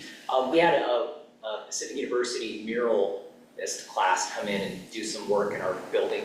It was new, it was all blank walls, and we wanted to put some art on there. And part of the mural design had a historic map from early settlement, and the area was called Tuolumne Plains, and it was right there, right in front of us the whole time. So I feel like this is a good way with Senate Bill 13, and with our social studies curriculum and how we're weaving in eco-literacy into the curriculum. I appreciate you mentioning the garden. That's all scratched up from that today. It's just a lot of exciting things happening, and I think that the name is reflective of our historical roots and with the agricultural legacy in our community. I was gonna say, Yes, something okay. about you working with Howard. Oh, and Howard Sullivan also, who's seemingly everywhere in this community, and has been involved in education. I believe the Pacific University grad before he got into education here. He's also involved in an endeavor called Tuolumne Plains Outpost, if you're not familiar with that. And we've heard rumors that that might be near a potential future site for our school, and what a cool opportunity that would be for us to have a little corridor to connect. And he was really helpful as far as giving us the history and the background and who we should talk to, and to try to kind of come up with a naming convention or process rather, that solicited input from a wide variety of stakeholders. Anybody else? I think the kids were all good with it as long as it didn't get shortened to TP high school. I did think about it. Okay, thank you so much. Is there a plan? Should this be approved for some sort of unveiling or celebration at the school? Have you guys talked about that at all? So the next step in my mind would be get together with David Warner and him help us create a process for the presenting this to the community, to the students, and then the process for publicizing it, etc. So we have an expert on that, and I'm going to tap into that. All right, thank you so much. Thank you for the time tonight presentation. And speaking of Warner, it is integrated guidance time. Right? Correct. I know you look at that. Okay. I can go up here with a microphone, but I'll be presenting with Dr. West. Sure. Yep. Okay.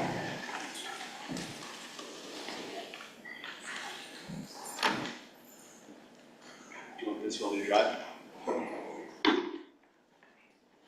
Okay, I'm going to go ahead and get us started. 2 years ago, the original integrated plan was brought from the school board. Again, the integrated plan is a process dictated by the Department of Education. It's actually written into statute, the Student Success Act, that we need to go through a process of bringing funding to support specific student outcomes and student programming. The graphic that you see here are those aligned programs. Down below, there are 6 grants. That's the grading process. So high school success, student investment account, EIIS, the early literacy grants. We have career and technical education, and then federal school improvement grants as well. Our district does not receive any federal school improvement grants. We do, through our consortium, get a little bit of career and technical education grants through Perkins. That is run through a consortium. The top 3 programs are embedded programs. So these are programs that throughout the state, they're embedded in our regular improvement processes, making sure that student attendance improves, that we're connecting students to careers, and that we are engaging in a continuous improvement process. As I mentioned before, there's a real move around the state to hold schools accountable. That accountability movement is somewhat dictated by the fact that some people in the state do not feel that they're seeing the progress they want to in our metrics. We're going to get to that in just a little bit here because there are metrics tied to this program. But this gives you an overview of the aligned programs and the goals that we are working towards within the integrated plan. Next slide, please. There are limited expenses that we are allowed to incur with these grant monies. During our budget meeting, I spoke just briefly about restricted funds. These are restricted funds. Because they are mostly state funds, there is some flexibility in there. For example, when it says well-rounded education, that's a broad category. But there are some things that we are not going to spend these resources on. For example, we are not going to use SIA funds to repair our HVAC or buy toilet paper. These funds are going to be dedicated towards well-rounded education, reduction of class size, increasing instructional time, the time that students are in school, and tending to the health and safety of our students. Next slide, please. So we went through a process in this district to create our integrated plan. The vision and purpose of the integrated plan, it's built on the belief that every student deserves a supportive, inclusive, and engaging educational experience that leads towards a choice-filled adult life. The graphic that you see on the right side should be familiar. This is the graphic from our strategic plan. The phrases that you see inside there, and then the words that build the outside of the circle, these are our anchors. So as we are building our plans and we are aligning resources towards these goals, we're making sure that our plans are helping us develop students who are resilient and critical thinkers, and that the structures in our system allow our students and our staff to adapt and grow. We inform the plan through surveys, meetings, data reviews, and that outlines our strategies for student engagement, growth, and then of course post-secondary readiness.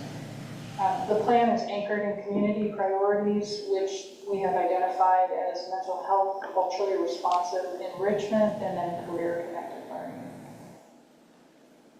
Thank you.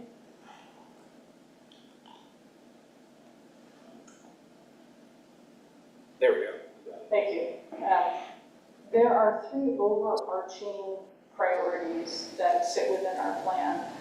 One, we want to reduce academic disparities while raising achievement for all. If you were to look at our student focal groups right now, you could predict the outcomes for those student focal groups. And we want to eliminate the predictability of those outcomes. We want to meet students' mental and behavioral health needs. This has certainly emerged as a priority area since the pandemic. But more importantly, we know that if this basic need is not met, it is very difficult for students to learn. So this is one of those foundational efforts that we believe is important to the overall student experience and their outcomes as they matriculate through our system. And then lastly, students are literate in 1 or more languages. This is also one of our foundational priorities. Next, please. Okay, data and community input. So to inform these goals, which is a requirement, obviously we would want to do it even if it wasn't a requirement, is to engage with our community and our stakeholders. In so doing, we did that through a variety of ways. One, we used a digital survey to go out, and we had the opportunity to interact with our students, families, parents, and our staff through a digital survey.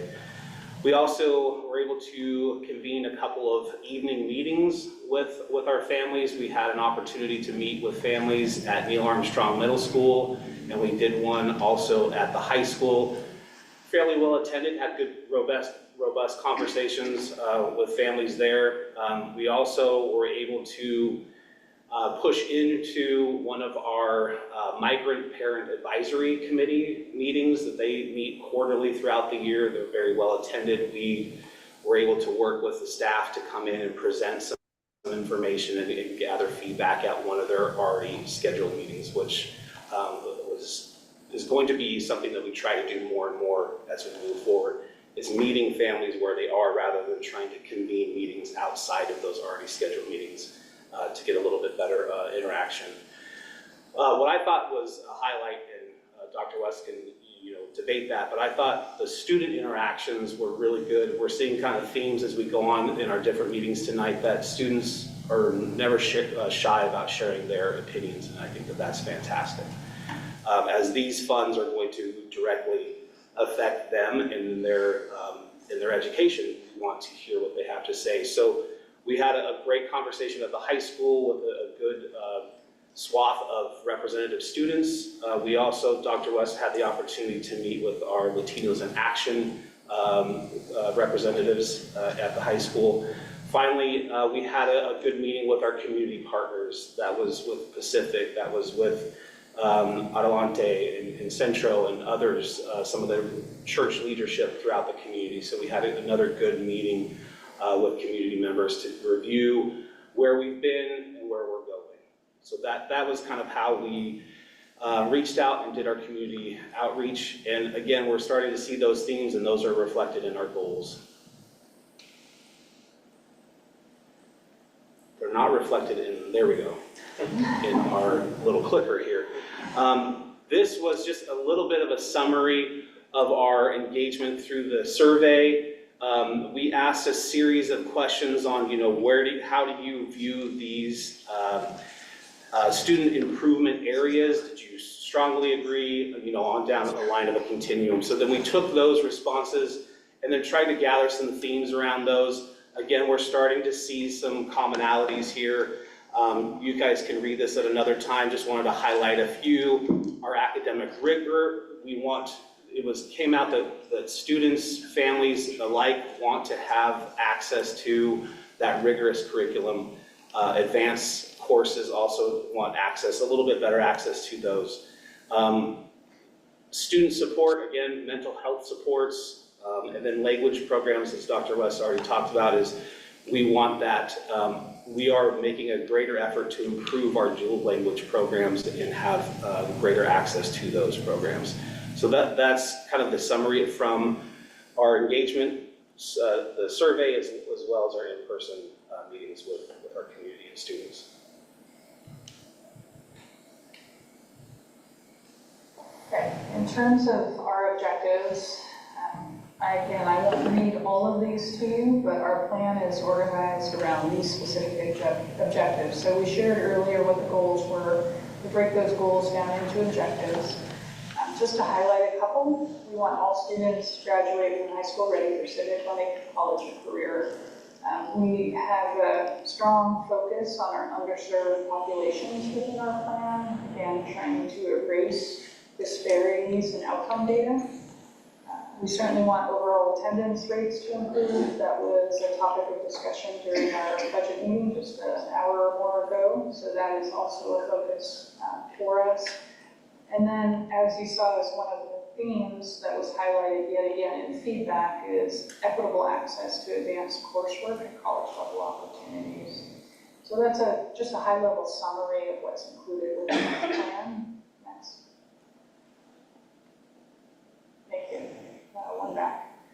In terms of how we're expending our resources, again, the plan is braided. So it's not just one funding source that we utilize to achieve these objectives. We utilize many funding sources.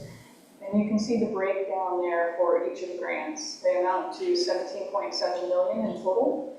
High School Success is $3.8 million. Student Success Act, SIA in other words, is $12.8 million. The Early Intervention System is a small amount of money, $34,000, and then the Early Literacy Grant is just under $1 million. Those resources are braided in ways that allow us to achieve what you see on the pie chart there, where we're allocating about 5.4% of the resources overall to the early literacy effort directly, about 35% fall under the well-rounded education category. About 3.4% are what we would consider administrative costs. There are costs associated with administering a grant, and we do recoup some of those costs through the grant. About 14.3% are career technical costs. About 30.8% are devoted to health and safety. So this, again, it's not everything that you see in the pie chart there, but it gives you a brief overview of how we allocate the resources as we grade them with all of those different funding sources.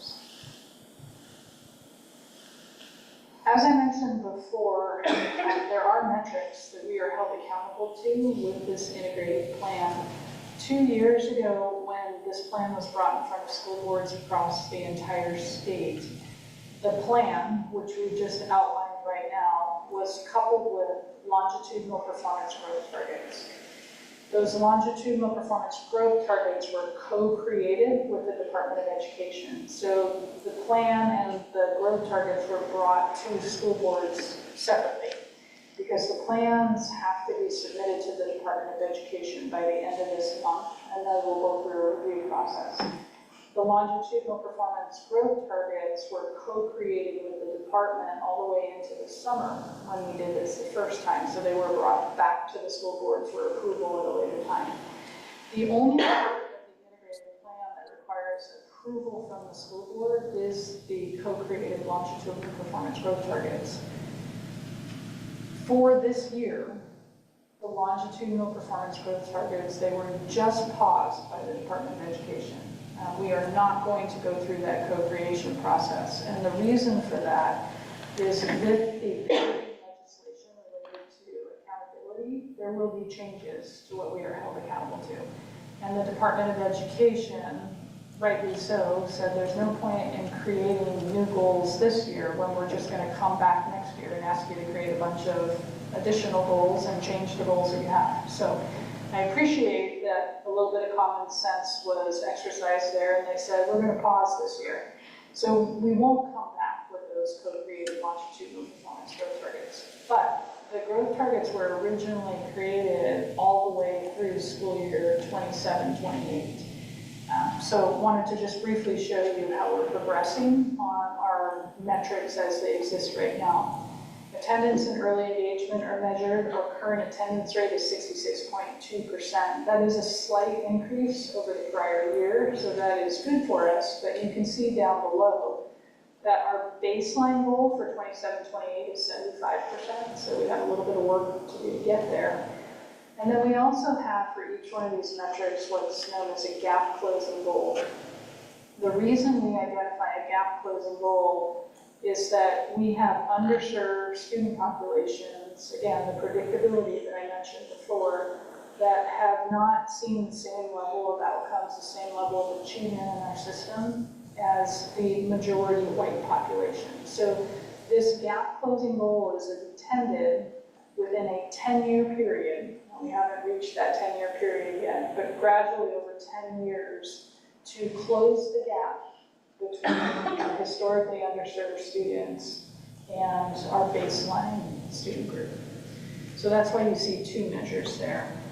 We have some work to do to close that gap, but we are seeing some moderate improvement in attendance. Next slide, please. Third grade reading is another metric. We saw a drop, a decline in third grade reading. We've talked about this in this boardroom already this year. We dropped from 32% to 26% students reading at grade level. We have a lot of concerns about that, but we also have some early indicators that our new literacy program is making a difference. A couple things that I want to highlight here that will always be a challenge for us when it comes to assessing students in English. 33% of our K-5 students are English learners, and 37% of our learners are learning in 2 languages. When we ask them to take a test in the 3rd grade, knowing that it takes 5 to 7 years to develop cognitive academic language, we are setting ourselves up for a metric that will never be truly reflective of students' literacy development. That doesn't change the fact that we are still held accountable to it and we still want to see improvement. But we need to measure Spanish as well and report on Spanish as well to get a true picture of how students are developing in their literacy skills. Next slide, please. 9th grade on track. Our current rate is 85.9%. This is quite good. This is above the state average. Our baseline that we're striving for in 27-28 is 88%. We're very close to that already, and our gap closing goal is 85%. Next slide. And then 4-year graduation, our current rate is 82.9%. As Principal Brown pointed out, this rate for the first time includes 2 high schools. Previously, we had reported just on Forest Grove High School because our alternative learning center was not its own school. So this is a combination of the 2 schools. A couple of metrics that I want to highlight. CTE participants graduated at 91%. So this is certainly a program that we want to continue to invest in. And then I've talked about this as well. Students who require English proficiency before high school graduated at 85.8%. That's greater than our district average. And it's greater than the state average. There is something about the multilingual brain that gives an academic and cognitive advantage as students matriculate through the system. It is the right investment for our district to make. What we see in our data and what I have seen in other districts I've worked in with strong dual language programs is that those early metrics like 3rd grade reading, you don't see the benefit of that play out in the state outcome. But as students matriculate, you see by the time they're in middle school and certainly by the time they're in high school, that they actually achieve at rates that are greater often than their white monolingual peers. Next slide, please. And then our 5-year graduation rate, currently at 86.4%. Our 5-year graduation rate, certainly our peers or colleagues at Calc are a big part of us achieving this, but in addition, our high school staff never quit. So if a student doesn't make it at the end of their 4th year, the high school staff hangs in there with them and really works hard to make sure that they make it by their 5th year. And then you can see our baseline goal there at 90% and our gap closing goal at 88%. There's just one more slide I want to show, and then we'll be done with this presentation. Just one more.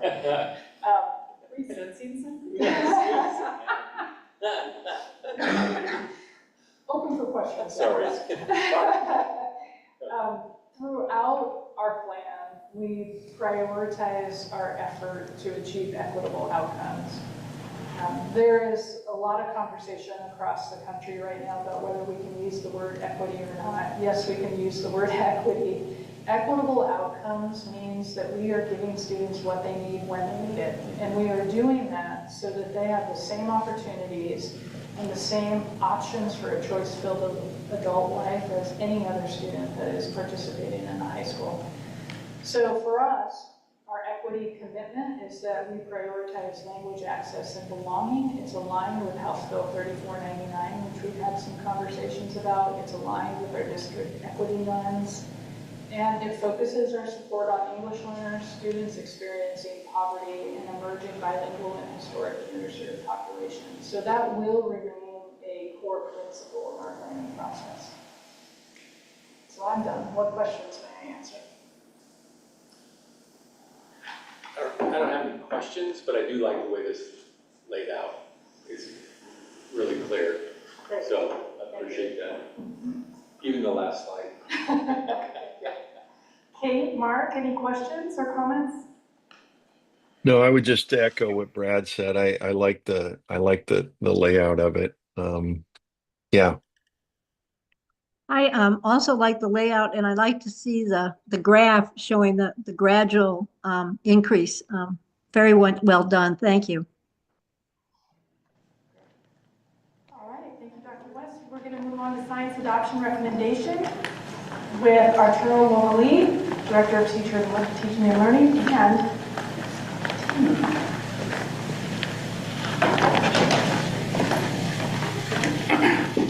thank you for waiting so patiently. Good evening. We are excited and proud to share 7 months worth of tremendous work by over 30 staff members that include teachers, IAs, administrators, TOSAs throughout the district, and working through a recommendation that we are bringing to you tonight. So super proud of them. I want to thank Lisa Spearing, who's here beside me, our esteemed TOSA, Leah Henriksen, elementary teacher at Cornelius Elementary, Ashley Flood, who's here with us, Tom McCall, teacher, Brody Everett, the NAM Science Department head, and Maury Miller, who's here with us as well, Forest Grove High School Department head, who made up the leadership team, who helped guide this process. And I also want to make an extra special shout out to Lisa for her leadership throughout the entire time, working with the leadership team and facilitating all these meetings. And so we are here today to share with you that hard work and the recommendation of the committee. Next slide. There it is. Okay. So we are going to share with you tonight what led to our goals and priorities used to guide decision making, the actual evaluation process, the rationale for our recommendations, and the implementation timeline. And I'm going to turn it over to these great folks. Next slide, please. Oh, thank you. So the very first time we, as an adoption team, were all together was in this room on, I believe it was October 7th. And when we got together, the very first hour spent we're really grappling with the idea of what is NGSS? Those are the standards in which we're held to for science. And what does that look like in a classroom? More than just checking boxes that an administrator might go through and say, yep, that's a good lesson, that's a good lesson. But what truly makes something stand out as unique and different and a great learning experience for students in science? So we grappled with that. We spent some time in just a check the boxes lesson and in a NGSS 3D aligned lesson, and we all felt the difference. Through that, we were able then to write this goal, and I'll read the goal for us. It's that we aim to provide our students with a coherent K-12 aligned curriculum that meets the NGSS and is rooted in our district's values. In doing so, we will create a rigorous and relevant learning environment that engages all students through inquiry-based practices and real-world applications. Next slide. So then over the course of the next few times that we gathered, we needed to get our priorities aligned and make sure that our priorities were in alignment with the district's priorities. And so we did a lot of discussion about not only the NGSS, the 3D, but we looked at different initiatives that were occurring here within our district to make sure that everything that we would be looking for in a curriculum that was an ODE approved curriculum would also be able to speak to those priorities as well. Next slide.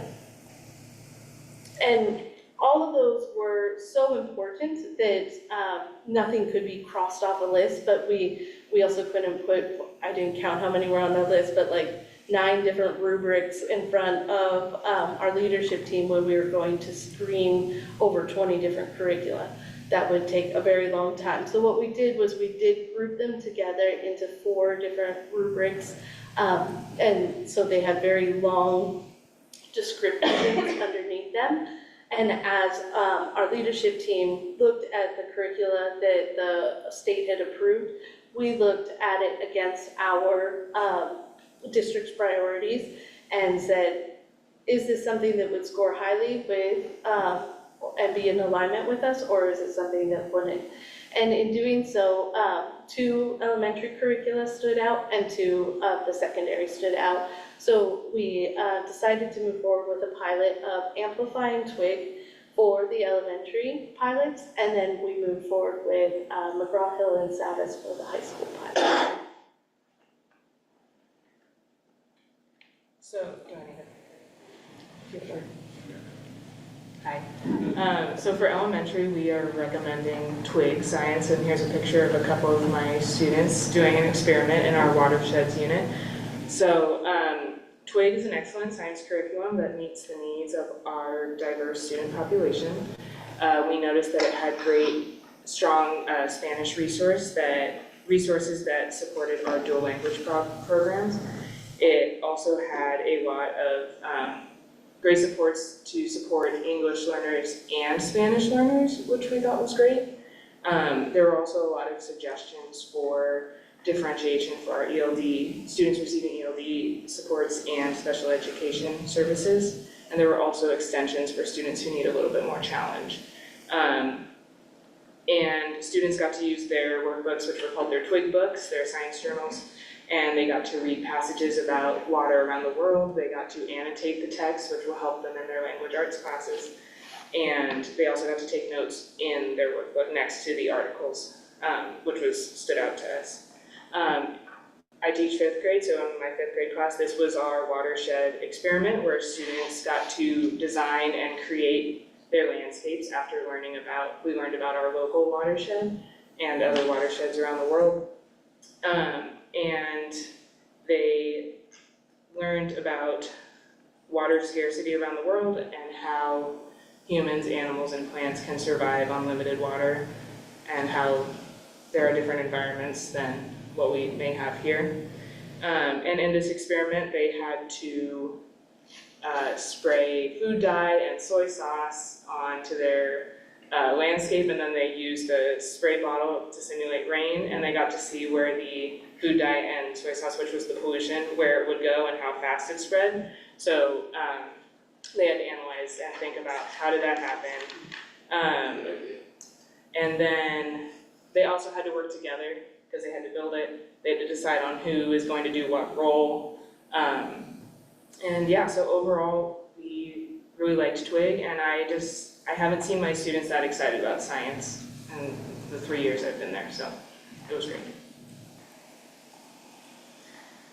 And I'll speak to the middle school pilot experience. In having conversations with the NAMS teachers, they were pretty clear about the students as they're coming to NAMS right now are not coming with a extremely strong level of science.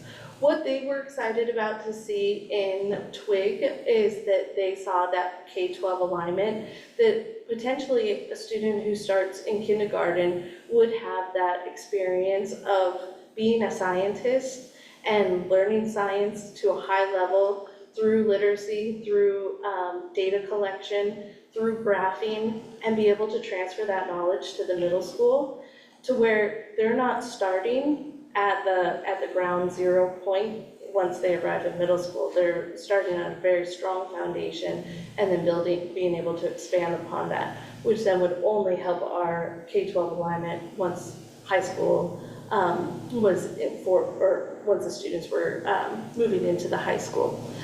They also mentioned to me the problem-solving approach and the real-world applications. The very first day, it was getting into the lab with this curriculum, day one of it, and I was there. We barely had gotten everything out of the boxes, and we had these drink umbrellas. It was amazing, these little drink umbrellas, and they're like, okay, what we're doing is we're building mangrove forests. So the drink umbrellas, kind of imagine umbrella getting caught in the wind, blown back. All of these roots got turned upside down, then buried in the soil. And in that, being able to then test out the strength of a mangrove forest, being able to prevent erosion as opposed to the deforestation. If you were to remove some of them, then what would occur?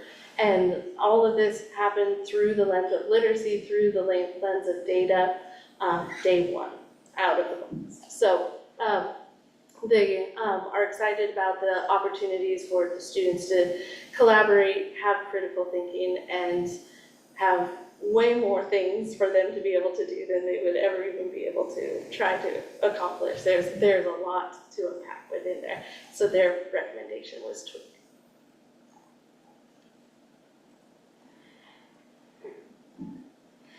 So at the high school level, the pilot team decided to go with McGraw-Hill after going through all the different curriculum.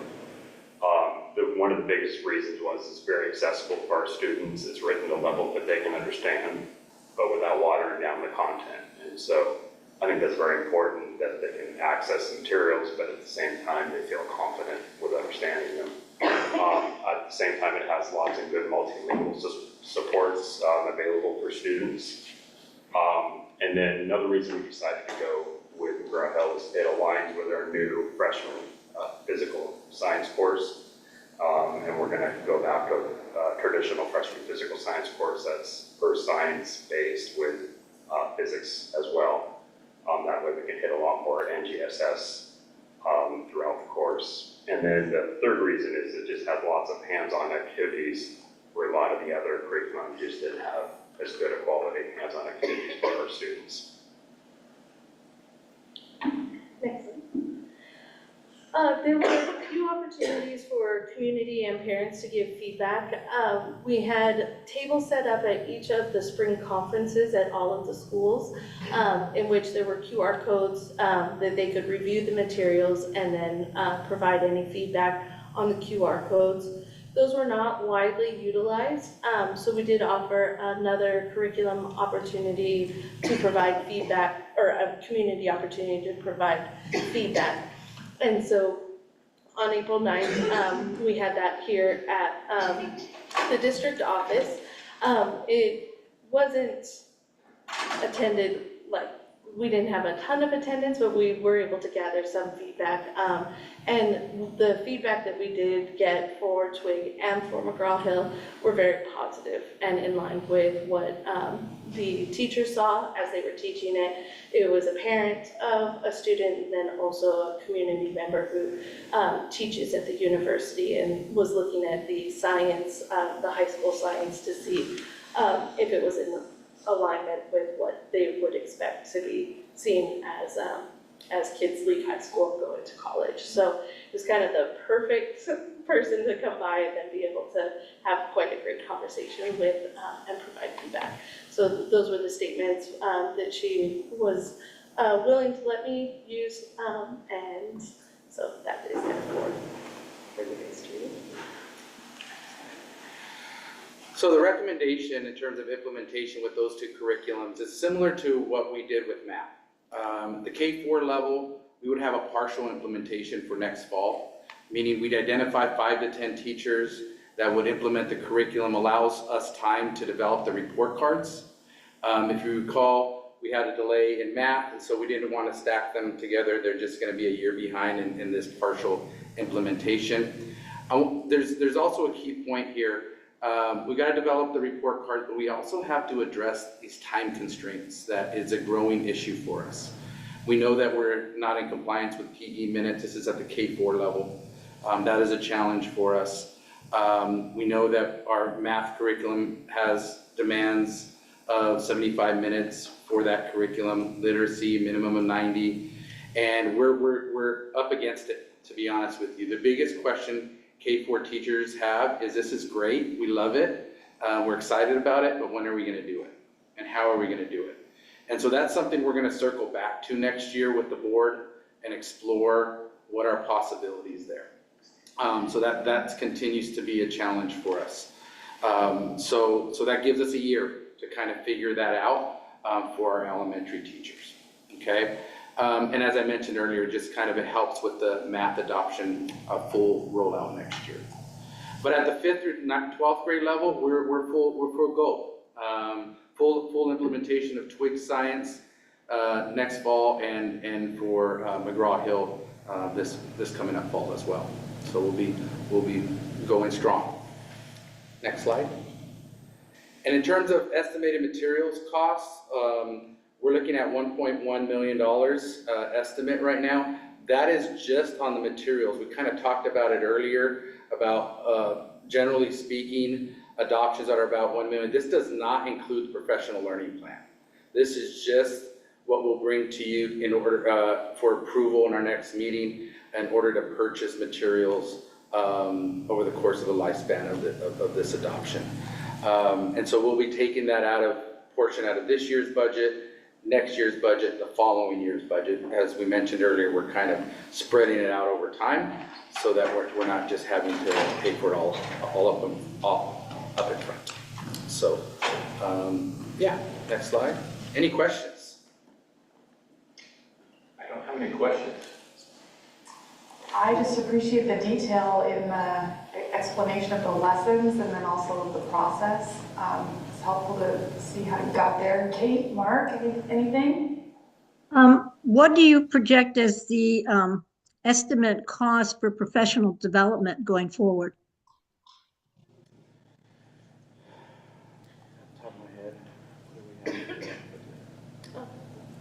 not ready to answer that question. Yeah, I can't think of that at the top of my head, Kate. I mean, we definitely know that we've got to front load the 5 through 12, and so we've talked about trainings. That'll mean trainings this summer, so that they have it ahead of the fall implementation, and then ongoing training, especially at the front end next year, giving time mostly for collaboration and planning.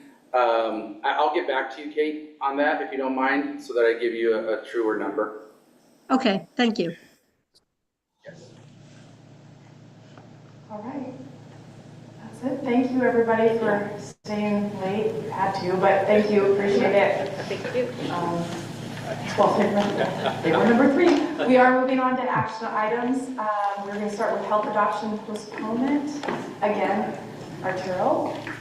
is with us, Director of Teacher and Learning. He's just saying bye. All right, And he's back. I'm back. So, speaking of adoptions, we are here tonight to ask that the board approve the postponement of the selection and use of adopted materials in health for next year. So this year is the year that our health is up for consideration. We brought a leadership team together, Lisa did, and made up of teachers, counselors, as well as TOSAs, and we looked at materials. That was around December. And after lots of discussion, there was excitement on materials and adoption, but just feeling like we can't do a pilot this school year. It felt a little overwhelming with everything else going on, and just felt like if we want to do this right, let's wait till the fall, let's do a pilot in the fall, let's go all in the fall so we can have a training plan in the spring and then implement the following year. So there's a lot of interest, intrigue, but just feeling like the timing wasn't right with adopting for this coming school year. So we want to postpone it for 1 year? Correct. Is that what we're asking? Okay. Correct. Makes sense. Any questions, Kate or Mark? No. All right, do I have a motion to approve the postponement of the selection and use of adopted instructional materials in health for the 2025-26 school year? So moved. And I'll second. Any discussion? All in favor, say aye. Aye. I, Thank you.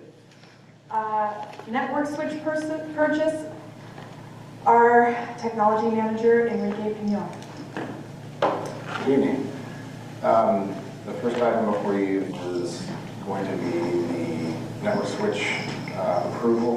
What this is for the bond projects. We are putting in the new dark fiber network in the district. So these are the network switches that will basically help run the network over that new fiber. So we took proposals from different vendors through E-Rate, and the vendor that had the best cost and the best interest of the district came from CDE Technologies at a cost of $51,766.42. And this will be purchased through bond funds. So the recommendation for the board is to approve the purchase of the Cisco Catalyst switches from CDE Technologies utilizing bond funds for a total cost of $51,766.42. So moved. No, just kidding. Any questions, Kate or Mark? No. no, So well done. Here we go. Do I have a motion to approve the purchase of the Cisco Catalyst switches from CDE Technologies utilizing bond funds for a total cost of $51,766.42? So moved. All second. Any discussion? And all in favor say aye. Aye. Aye. I, All right, motion passes. Forest Grove High School CT Lab computer purchase. The next item before you is the refresh of the CTE lab at the high school. The computers that they currently use do not support Windows 11. Microsoft is deprecating Windows 10. They will no longer support it beginning in October. Plus the new CAD software that the high school uses, it requires better hardware. So we went out and got bids on some workstations that are basically certified by the CAD software manufacturer. And we settled on a Dell Precision workstation. And we're purchasing off of a contract pricing agreement that Dell already has and negotiated. So the proposal before you is to approve the purchase from Dell for both the workstations themselves and the monitors for the CTE lab at a total cost of $87,006.80. And this will be purchased out of the general fund, out of monies that we've set aside for the refresh. And this actually will help us offset any need to use that money in the next school year for this next budget cycle. So the recommendations for the board approve the purchase of the Forest Grove High School 1521 CTE lab computers and monitors from Dell, utilizing pre-approved 24-25 general fund budget for $87,006.80. Any questions? All right. Do Do I think, can I just?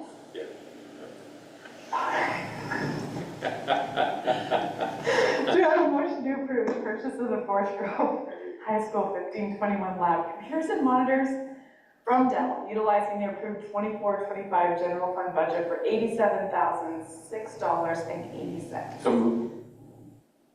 All second, all in favor? Aye. Aye. All right, moving on. And another one. I'm pulling the Eileen show tonight. The next item before you is to approve a new phone services contract for the school district. Our current phone services contract is with Ziply. It has expired, so we're currently just going on a month-to-month. We did go out and put out an RFP to ask for proposals for new phone service. We got responses from Comcast, Ziply, and Zayo. And after reviewing all the proposals, we did actually, in fact, when we first put out our RFP, didn't get any responses, so we actively went out and requested proposals directly from different providers. And again, Comcast, Ziply, and Zayo, and after reviewing all the proposals, the one that was deemed to be in the best interest of the district is with Comcast. So the recommendation to the board is to award a new 3-year phone services contract to Comcast pending successful contract negotiations. With the phone services contract, basically, we already got like pricing information. So now it's a matter of, and Comcast did come out to be the lowest cost.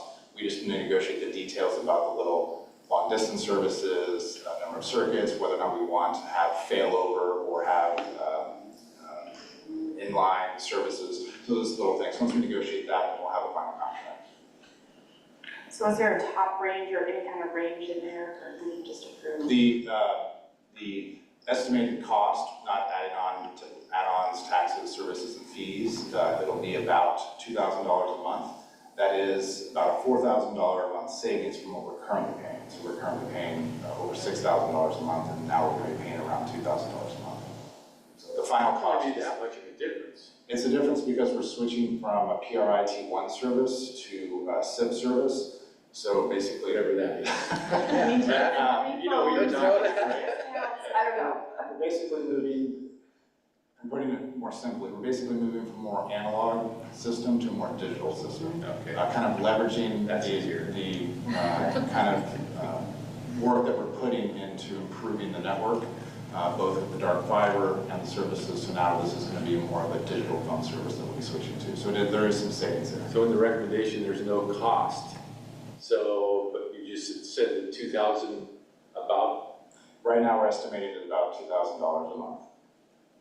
So I can come back, obviously I can work with Eileen if we need to come back once we have an actual contract and report back. That might be, Well, as long as we probably need something for, okay. that might be easier.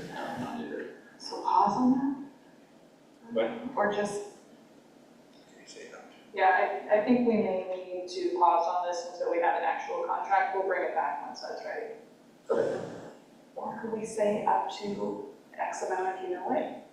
Is to get it through on action? Well, let me ask a question that maybe I should know the answer to, but don't. Is there a concern that we will not meet the budget cutoff by delaying?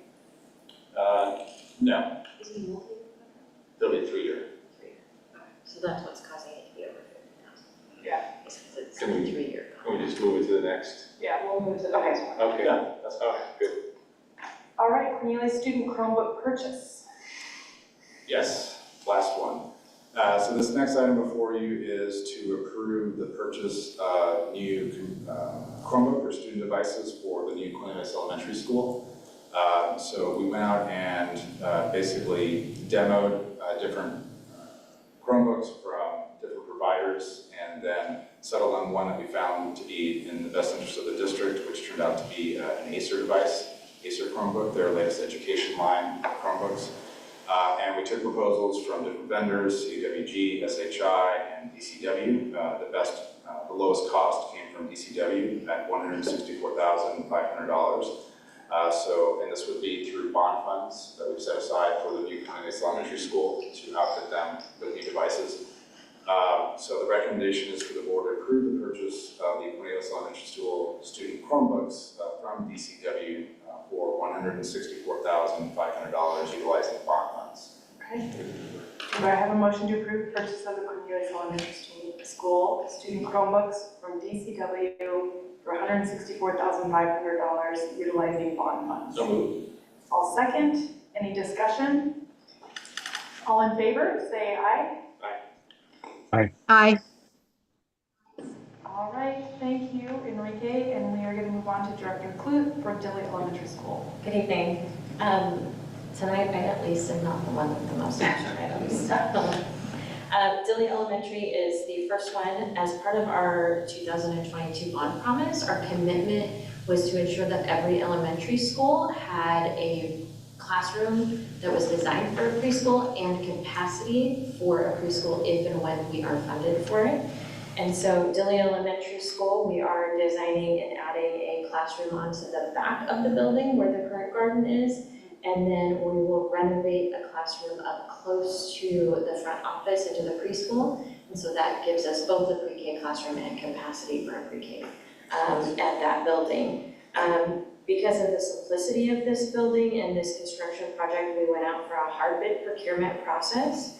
We did receive 4 bids from Buildscape, Inline, 5-Star, and Ross Builders.